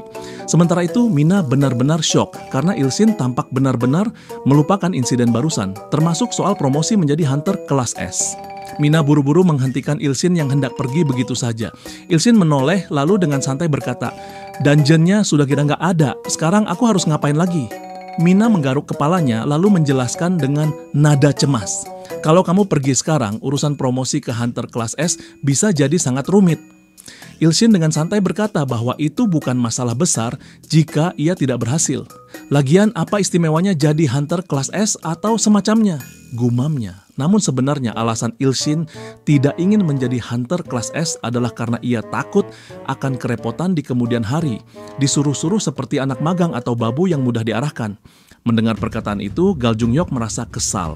Ilshin terdengar terlalu meremehkan posisi Hunter kelas S. Ilshin menoleh ke depan dan kini Gal Junhyok sudah berdiri di hadapannya, masih mengenakan armor lengkap yang belum ia lepas. Wajah Gal Junhyok terlihat sangat serius dan kesal. Ia mengakui kemampuan Ilshin, tapi merasa ucapan Ilshin sudah melampaui batas. Bagi Junhyok, menghina Hunter kelas S adalah hal yang tidak bisa ditoleransi. Ilshin merasa tidak enak. Ia ingin menghindari konflik, lalu buru-buru mencari alasan yang terdengar masuk akal. Sayangnya, alasan-alasan itu justru terdengar mengada-ada di telinga Gal Junhyok yang kini makin marah. Dengan nada tegas, Gal Junhyok memerintahkan Ilshin untuk datang ke ruang pelatihan Asosiasi Hunter besok pukul 9 pagi. Ia sendiri yang akan memberikan pelatihan dan menilai Ilshin secara langsung. Setelah itu, Gal Junhyok mengaktifkan jet di sepatunya dan langsung terbang ke udara. Ilshin terperangah, matanya bersinar penuh kagum saat melihat sepatu berteknologi tinggi itu. Ia langsung ingin memilikinya juga. Sebelum pergi, Gal Junhyok berkata lantang, "Besok aku akan tunjukkan apa itu sebenarnya Hunter kelas S." Ia lalu menghilang dalam sekejap dengan kecepatan luar biasa. Mata Ilshin masih berbinar-binar. Ia benar-benar ingin memiliki armor seperti yang dipakai Gal Junhyok. Tak heran sistem sampai menyarankan agar Ilshin mencurinya. Sementara itu, Seong Mina memegangi kepalanya, tampak frustasi. Ia merasa Ilshin hanya memperkeruh keadaan. Ilshin menoleh dengan bingung, tak paham apa yang salah. Mina lalu menjelaskan bahwa dulu Baek Yuhyeon juga pernah bertindak seperti Ilshin, meremehkan Hunter kelas S. Esok harinya, Baek Yuhyeon babak belur setelah duel dengan Gal Junhyok. Ilshin hanya diam mendengarnya. Mina kemudian melanjutkan bahwa tanpa restu Gal Junhyok, akan sangat sulit bagi Ilshin untuk naik ke kelas S. Dengan ragu, Mina bertanya, "Apa kau benar-benar berniat melawan Gal Junhyok?" Ilshin menggeleng pelan, lalu menjawab bahwa ia datang ke sini bukan untuk menjadi Hunter kelas S. Tujuannya hanyalah untuk meminta maaf kepada Seong Mina atas kejadian semalam. Pipi Seong Mina langsung memerah. Dengan refleks ia bertanya memastikan, "Kamu serius?" Ilshin mengangguk dan membenarkan. Ia lalu mengajak Mina makan hamburger bersama. Mina terlihat terkejut, tak menyangka Ilshin juga mengajaknya. Namun Ilshin merasa Mina terlalu banyak berpikir. Ia menggoda Mina. "Kamu nggak bisa ikut kan? Soalnya kamu artis, nanti malah bikin keributan." Ilshin pun membuat keputusan. "Kalau begitu aku dan Yeon saja yang pergi." Mina langsung panik. Dengan cepat ia berteriak, "Aku ikut! Tunggu sebentar." Ia pun buru-buru berlari untuk mengambil masker dan kacamata hitam. Berpindah ke tempat lain di sebuah hutan yang sunyi, terlihat bekas darah yang masih segar. Darah itu berasal dari satu makhluk. Ternyata itu adalah darah milik Alpha. Alpha menggeram kesakitan sambil memikirkan pengkhianat yang telah membantai semua saudaranya. Dengan amarah membara, Alpha mengaum keras ke langit, bersumpah akan membalas dendam kepada Ilshin, dewa keji yang menjijikkan. Teriakan Alpha menarik perhatian seseorang. Sosok misterius itu merasa bersyukur karena masih sempat bertemu dengan makhluk buas seperti Alpha. Teriakan Alpha langsung terhenti. Ia refleks menoleh ke arah suara langkah mendekat. Dengan penuh emosi, Alpha bertanya, "Siapa kau, serangga lemah di balik jubah itu?" Sosok itu sempat kesal karena merasa Alpha sangat tidak sopan. Namun kali ini ia memaafkannya. Ia menahan diri dan memutuskan untuk bertanya, "Aku ingin tahu di mana Arachne sekarang. Mengapa aku tak merasakan sedikit pun energi miliknya?" Tanyanya dengan suara datar. Alpha menjawab dengan getir bahwa Arachne, si laba-laba itu, sudah mati. Ia menyalahkan Arachne atas kegagalan rencana mereka. Karena rencana itu, kini Alpha harus menanggung penghinaan ini. Sosok berjubah itu mengepalkan tangannya. Ia tak menyangka Arachne begitu ceroboh dan tak bisa menunggu dirinya. Ia bertanya-tanya dalam hati, apa yang membuat Arachne begitu terburu-buru. Alpha yang masih dipenuhi amarah menatap sosok itu dan berkata, "Kembalikan aku ke bumi sekarang juga. Kalau tidak, akan kupijak-pijak engkau sampai mati." Seketika sosok itu murka. Aura pekat keluar dari tubuhnya memenuhi udara di sekeliling mereka. Dengan tajam ia berkata, "Ulangi perkataanmu barusan." Alfa langsung panik. Ia merasakan tekanan energi luar biasa yang membuat tubuhnya bergetar. Dalam hati ia bertanya-tanya, siapa sebenarnya makhluk ini? Sosok itu menjawab dengan dingin, "Aku adalah raja dari para serangga." Saat ia mengucapkan itu, energi hitam mulai terkumpul di sekelilingnya. Alfa gemetar ketakutan, memohon agar makhluk itu tidak mendekatinya. Sang raja menatap Alfa dengan tajam. Alfa berteriak kesakitan, dan dalam sekejap sebuah serangan meledak dari tubuh sang raja. Cahaya serangan itu menjulang tinggi menembus langit, menggetarkan seluruh hutan. Kita berpindah ke Seoul, tepatnya di sebuah restoran bernama Mama Touch. Ilshin, Yeon, dan Mina sedang menikmati hamburger dari restoran tersebut. Para pengunjung di sana sesekali menatap Mina, merasa bahwa perempuan itu mirip dengan Seong Mina, sang selebritas. Ilshin memperhatikan hal itu dan bergumam dalam hati, bingung kenapa Mina repot-repot menyamar jika wajahnya tetap mudah dikenali oleh para penggemarnya. Mina yang menyadari tatapan Ilshin bertanya, "Apa yang sedang kamu pikirkan?" Ilshin hanya menjawab singkat, "Bukan hal penting." Beberapa saat kemudian, tiba-tiba terdengar suara petir menggelegar meski langit sore itu tampak cerah. Ilshin heran, kenapa cuaca secerah ini tiba-tiba ada petir? Mina justru terlihat terkejut. Ia merasa petir itu terasa familiar seolah mengingatkannya pada seseorang. Tak lama kemudian, pintu restoran terbuka. Miri muncul dan langsung menyapa Ilshin dengan penuh semangat. "Ilshin, aku senang sekali bisa menemukanmu," serunya. Ilshin kaget dan bertanya-tanya dalam hati, bagaimana Miri bisa tahu keberadaannya. Miri menjawab santai, "Aku bisa melacakmu dari aromamu." Refleks, Ilshin langsung mencium tubuhnya sendiri, khawatir kalau aroma tubuhnya benar-benar bau sampai bisa dikenali orang lain. Tiba-tiba, Ilshin berteriak, "Seong Mina, kamu mau kemana?" Mina yang hendak pergi mendadak membeku di tempat seperti patung. Miri pun terkejut, lalu bertanya, "Tunggu, kenapa Seong Mina ada di sini?" Mina yang panik buru-buru mencari alasan.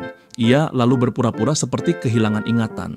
Dengan ekspresi polos, ia memeluk Miri dan berkata senang bisa bertemu dengannya, lalu mengajaknya makan hamburger bersama. Miri merasa canggung, apalagi saat menyadari banyak pasang mata mulai memperhatikan mereka.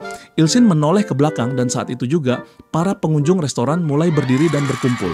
Mereka mengeluarkan ponsel masing-masing, mulai mengambil foto Seong Miri, sang Lightning Empress, dan segera menyadari bahwa perempuan yang menyamar ternyata benar-benar Seong Mina. Beberapa jam kemudian, di apartemen Ilshin terdengar suara teriakan. Miri dan Mina tampak sangat malu, sementara Ilshin terlihat kesal. Di hadapan mereka berdiri Xiaoming dengan mengenakan pakaian pembantu. Ia menjelaskan bahwa ia datang karena belum menerima misi baru dari Sword God. Jadi untuk sementara waktu, ia ingin membantu Ilshin dengan membersihkan seluruh apartemen. Mina dengan wajah merah padam menahan amarah, mengancam akan menghabisi Xiaoming. Ia sudah pernah memperingatkan bahwa jika Xiaoming muncul lagi di hadapannya, ia tidak akan segan-segan. Xiaoming mulai kesal dan melontarkan kalimat ultimate-nya, "Cemburu itu tidak baik, wahai tante yang dekat dengan Sword God, seperti ayah dan anak saja." Mina langsung naik pitam mendengar dirinya dipanggil tante. Ilshin merasa situasinya akan segera menjadi kacau, sementara Xiaoming hanya tersenyum dengan anggun. Miri pun ikut menyimpulkan bahwa Ilshin selama ini menyembunyikan seorang gadis cantik seperti Xiaoming di rumahnya. Ia merasa kecewa, dan dengan spontan Ilshin menoleh panik ke arahnya. Situasi menjadi semakin runyam karena kesalahpahaman Miri. Dengan kecepatan kilat, Miri berlari keluar sambil menangis merasa dikhianati oleh gurunya. Ilshin mulai bingung harus berbuat apa. Keadaan makin tidak terkendali dan ia tak tahu dari mana harus mulai menjelaskan semuanya. Dari tadi Yeon hanya diam, namun akhirnya bertanya dengan polos, "Pacar paman Ilshin yang mana ya?" Yeon terlihat sangat kebingungan. Ilshin semakin panik karena Yeon juga salah paham. Ia mulai berkeringat dingin memikirkan bagaimana cara menjelaskan semua ini agar tidak ada lagi yang salah paham. Beberapa jam kemudian, Ilshin duduk sambil merilekskan tubuhnya. Ia merasa bahwa berada sendirian memang yang terbaik. Ternyata Ilshin sudah menyelesaikan urusan dengan Seong Mina dan Xiaoming. Ia kehilangan kesabaran dan membuat mereka berdua pingsan lalu meninggalkan mereka di klinik. Yang ada di pikirannya kini hanya satu hal. Jika mereka bangun, apakah mereka akan bertengkar lagi? Namun Ilshin sudah tak peduli. Ia merasa semua itu bukan urusannya lagi. Ia kemudian merebahkan diri dan mencoba tidur dengan tenang. Keesokan harinya, masih di rumah Ilshin, terdengar suara bel pintu yang berbunyi berulang kali. Ilshin terbangun karena suara tersebut. Bunyi bel yang terus-menerus itu memaksanya benar-benar bangun dari tidurnya. Ia merasa kesal. Siapapun yang datang pagi-pagi dan membunyikan bel tanpa henti pasti hanya ingin mengganggunya. Sambil menggerutu, Ilshin mengintip dari balik pintu dan bergumam dengan emosi. Kalau bel ini rusak, orang yang menekannya harus ganti rugi. Namun saat ia membuka pintu, ternyata yang datang adalah Gal Jung-hyuk. Wajah pria itu dipenuhi amarah, terlihat jelas dari urat-urat di pelipisnya yang menonjol. Ilshin makin kesal. Ia tahu pria itu keras kepala dan sulit diatur. Tanpa banyak bicara, Ilshin berbalik hendak kembali tidur, memutuskan untuk pura-pura tidak melihat atau mendengar apapun. Namun tiba-tiba Gal Jung-hyuk menendang pintu dengan keras hingga rusak. Ilshin yang melihat hal itu langsung terkejut. Dengan nada tinggi, Gal Jung-hyuk meluapkan emosinya. Ia marah karena Ilshin kembali tidak datang ke pelatihan asosiasi hunter jam 8 pagi. Tapi yang membuatnya lebih geram lagi, Ilshin ternyata ada di rumah, namun tidak juga membuka pintu untuknya. Ilshin hanya bisa menangis dalam hati. Pintu rumahnya yang mahal akhirnya rusak juga. Ia menuntut Gal Jung-hyuk untuk bertanggung jawab. Namun Gal Jung-hyuk semakin murka karena merasa Ilshin tidak mendengarkan penjelasannya sama sekali. Ia mengepalkan tangan bersiap menghajar Ilshin seperti ia menghajar Baek Yu-hyun agar Ilshin belajar. Gal Jung-hyuk mulai maju, tapi Ilshin masih terpaku menatap pintunya yang rusak. Sebelum tinju Jung-hyuk mengenai Ilshin, ia menahannya hanya dengan satu jari telunjuk. Tinju Gal Jung-hyuk tertahan total, tak mampu menembus pertahanan Ilshin sama sekali. Hal itu membuat Gal Jung-hyuk terkejut dan kebingungan. Ilshin mulai memaki Gal Jung-hyuk karena merusak pintunya. Ia tak peduli siapa Gal Jung-hyuk, senior atau tidak. Pintu mahalnya hancur dan itu cukup jadi alasan untuk memberinya pelajaran. Mendengar itu, Gal Jung-hyuk makin murka. Ia menyiapkan aura di tangan lainnya, siap menghantam Ilshin. Namun sebelum sempat menyerang, Ilshin dengan satu gerakan jari membanting Gal Jung-hyuk ke tanah. Ia memperingatkan Jung-hyuk, memberinya satu kesempatan untuk menghitung biaya perbaikan pintu dan pergi. Jika dilakukan, ia akan memaafkannya. Namun Gal Jung-hyuk merasa Ilshin terlalu sombong. Ia sudah muak dan tak bisa lagi menahan amarahnya. Ia pun mengaktifkan Summon Spirit Armor-nya. Aura padat menyelimuti rumah Ilshin, membuat Ilshin cemas dan waspada. Dan benar saja, sesaat kemudian terjadi ledakan dahsyat yang menghancurkan sebagian rumah mewah miliknya. Setelah itu Gal Jung-hyuk melayang di udara, sementara Ilshin hanya berdiri menatap dari bawah. Gal Jung-hyuk tak menyangka bahwa menghadapi Ilshin akan memaksanya mengaktifkan armor spirit miliknya. Ia akhirnya mengakui bahwa Ilshin memang kuat. Lalu ia menantang Ilshin, "Lengkapi senjata dan armormu. Aku ingin melawanmu dalam kekuatan penuhnya." Ilshin benar-benar muak dengan bajingan satu ini. Ia bahkan telah merelakan gaji 1 bulan sebagai guru di akademi demi merenovasi lantai atas gedung dan merayakan pencapaiannya sebagai pemilik gedung tersebut. Namun kini rumah yang baru saja ia bangun hancur dalam hitungan detik karena ulah bajingan gila itu.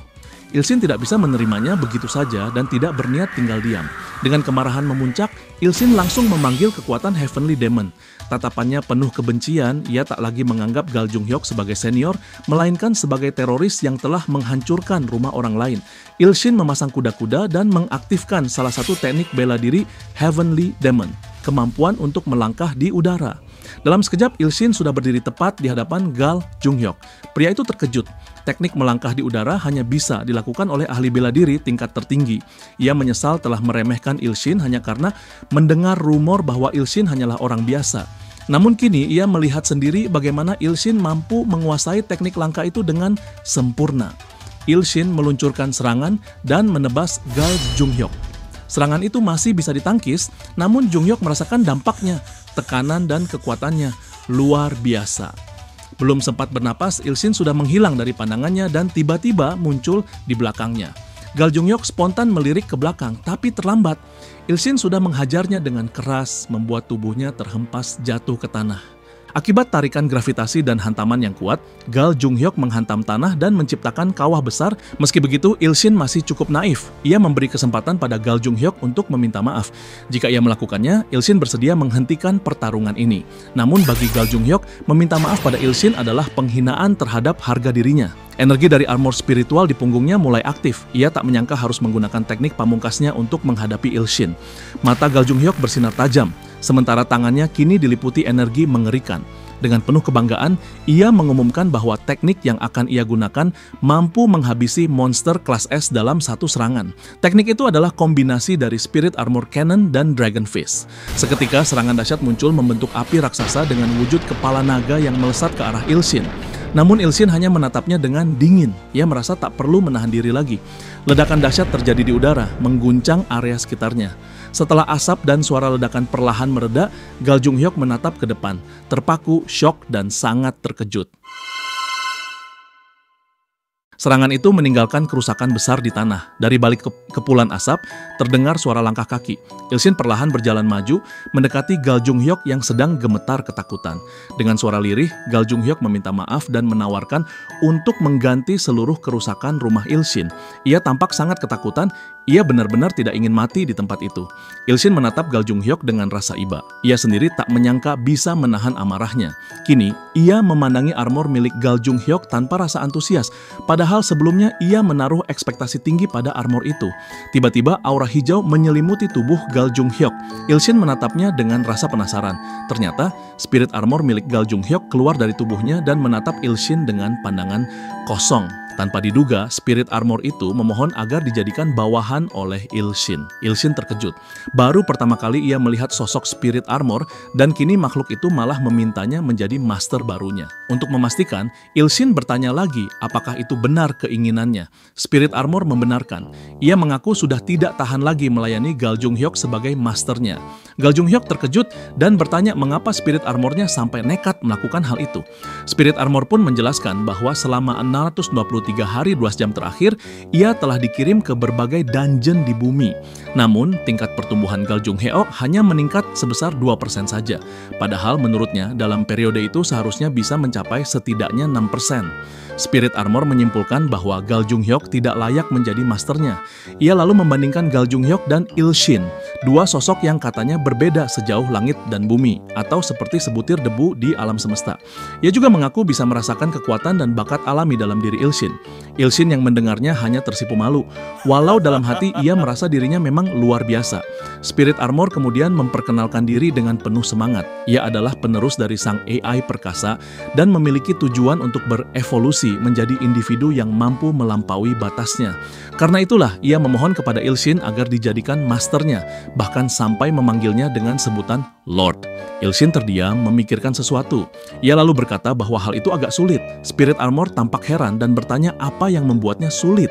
Il-shin menjelaskan bahwa mungkin telah terjadi kesalahpahaman. Ia merasa ada orang lain yang lebih layak menjadi Master Spirit Armor. Il-shin mengeluarkan ponselnya dan memperlihatkan gambar Il-ho. Ia menjelaskan bahwa Il-ho bertarung hampir setiap hari dan menurutnya Il-ho jauh lebih pantas menjadi Master Spirit Armor. Spirit Armor menatap Il-ho dari layar ponsel dan langsung bisa merasakan kekuatan serupa milik Il-shin. Ia pun menyadari bahwa Il-ho memiliki hubungan yang sangat dalam dengan Il-shin, dan Il-shin membenarkan hal itu. Dalam hatinya, Il-shin merasa tidak enak pada Il-ho. Ia sadar bahwa kekuatannya selama ini bisa berkembang berkat bantuan Il-ho. Il-shin pun berspekulasi bahwa ini bukan kerugian. Jika Il-ho menguasai Spirit Armor, ia bisa menggunakan kemampuan skill sharing untuk ikut memanfaatkannya. Karena itu, Il-shin merasa lebih baik memberikan hadiah ini kepada Il-ho yang telah bekerja keras setiap hari. Spirit Armor langsung menundukkan kepalanya, menyatakan siap mengikuti perintah dari Lord Yu Il-shin. Ia kemudian menatap Gal Jung-hyuk dan mengucapkan kata-kata perpisahan kepada mantan masternya. Setelah itu, Spirit Armor terserap masuk ke dalam ponsel Il-shin. Di saat yang sama, Spirit Armor langsung berpindah dan melekat pada tubuh Il-ho. Il-ho tampak senang menerima hadiah tak terduga ini dari Il-shin. Il-shin pun menjelaskan bahwa itu adalah hadiah darinya dan ia berharap Spirit Armor bisa membantu Ilho dalam menyelesaikan ujian dungeonnya. Ilho sangat gembira dan mengucapkan terima kasih. Ia berjanji akan berusaha sekuat tenaga untuk menang dan menyelesaikan ujian tersebut. Sementara itu, Gal Jung-hyuk terlihat hampa. Ia kehilangan Spirit Armor yang selama ini menjadi kekuatan utamanya.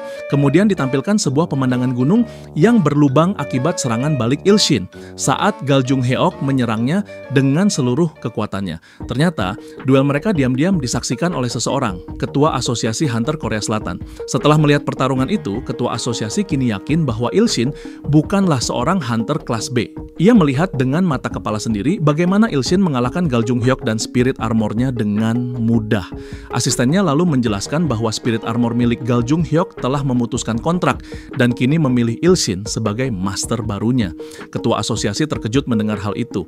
Asisten itu melanjutkan laporannya. Jika Ilshin mampu mengalahkan monster kelas SS seorang diri, maka tidak masuk akal bila ia hanya dikategorikan sebagai hunter kelas B.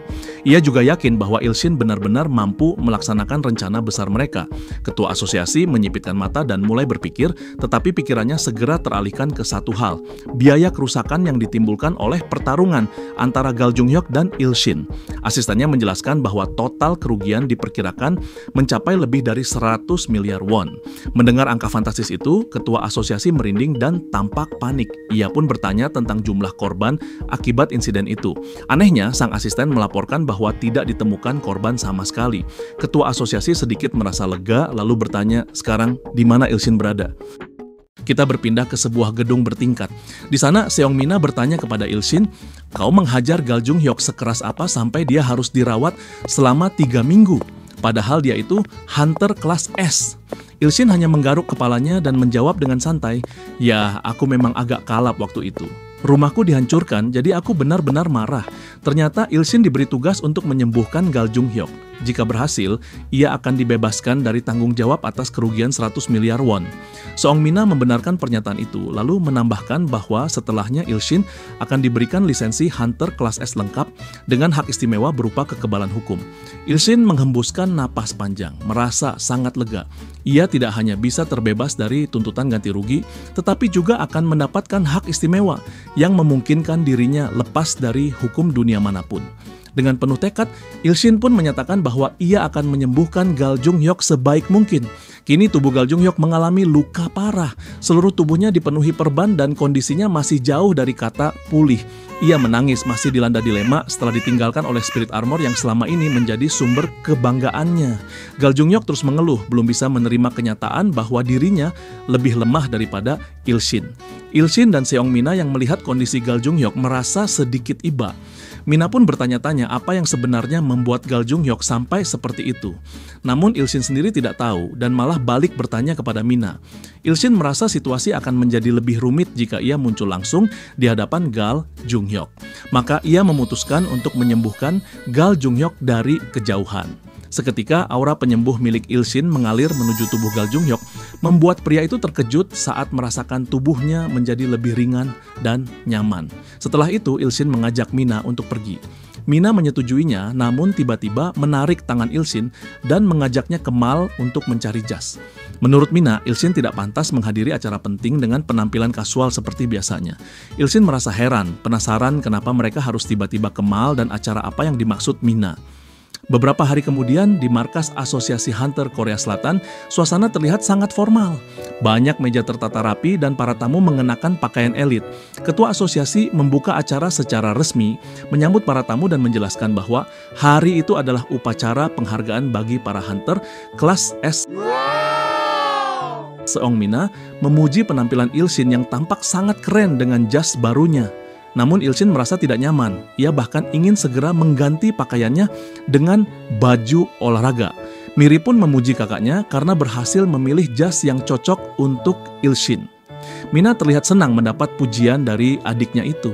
Ilshin dalam hati mengagumi kemampuan akting Seong Mina yang menurutnya semakin hari semakin mengesankan. Namun pandangannya tiba-tiba tertuju pada seorang pria asing yang terus menatapnya. Pria itu terlihat sangat rapi, berambut pirang, dan mengenakan jas elegan. Tanpa diduga, Miri menyebut pria itu dengan sebutan bajingan. Ilshin pun langsung menyadari bahwa Miri mengenalnya. Miri menjelaskan bahwa pria itu bernama Stephen Choi. penanggung jawab ujian promosi kelas S miliknya. Ia bahkan datang jauh-jauh ke Korea Selatan dan menolak tawaran dari salah satu guild besar di Amerika Serikat. Miri melanjutkan dengan ekspresi tidak senang. Meski sudah berkali-kali menolak, Steven terus mengajaknya makan dan bahkan meminta nomor WhatsApp-nya. Mendengar itu, emosi Seongmina langsung memuncak. Raut wajahnya memperlihatkan kemarahan yang tak bisa disembunyikan. Ilshin pun ikut naik pitam. Ia langsung menilai Steven sebagai pria menyebalkan. Tiba-tiba sebuah notifikasi muncul di hadapan Ilshin. Sistem mulai melakukan penilaian. Nama Steven Choi, jenis kelamin laki-laki, usia 25 tahun, catatan khusus memiliki kemampuan teleportasi, cenderung mudah cemburu dan suka berdebat. Ilshin tersenyum puas. Menurutnya Steven memiliki karakteristik yang menarik. Ia pun mulai berniat untuk menyapanya secara langsung.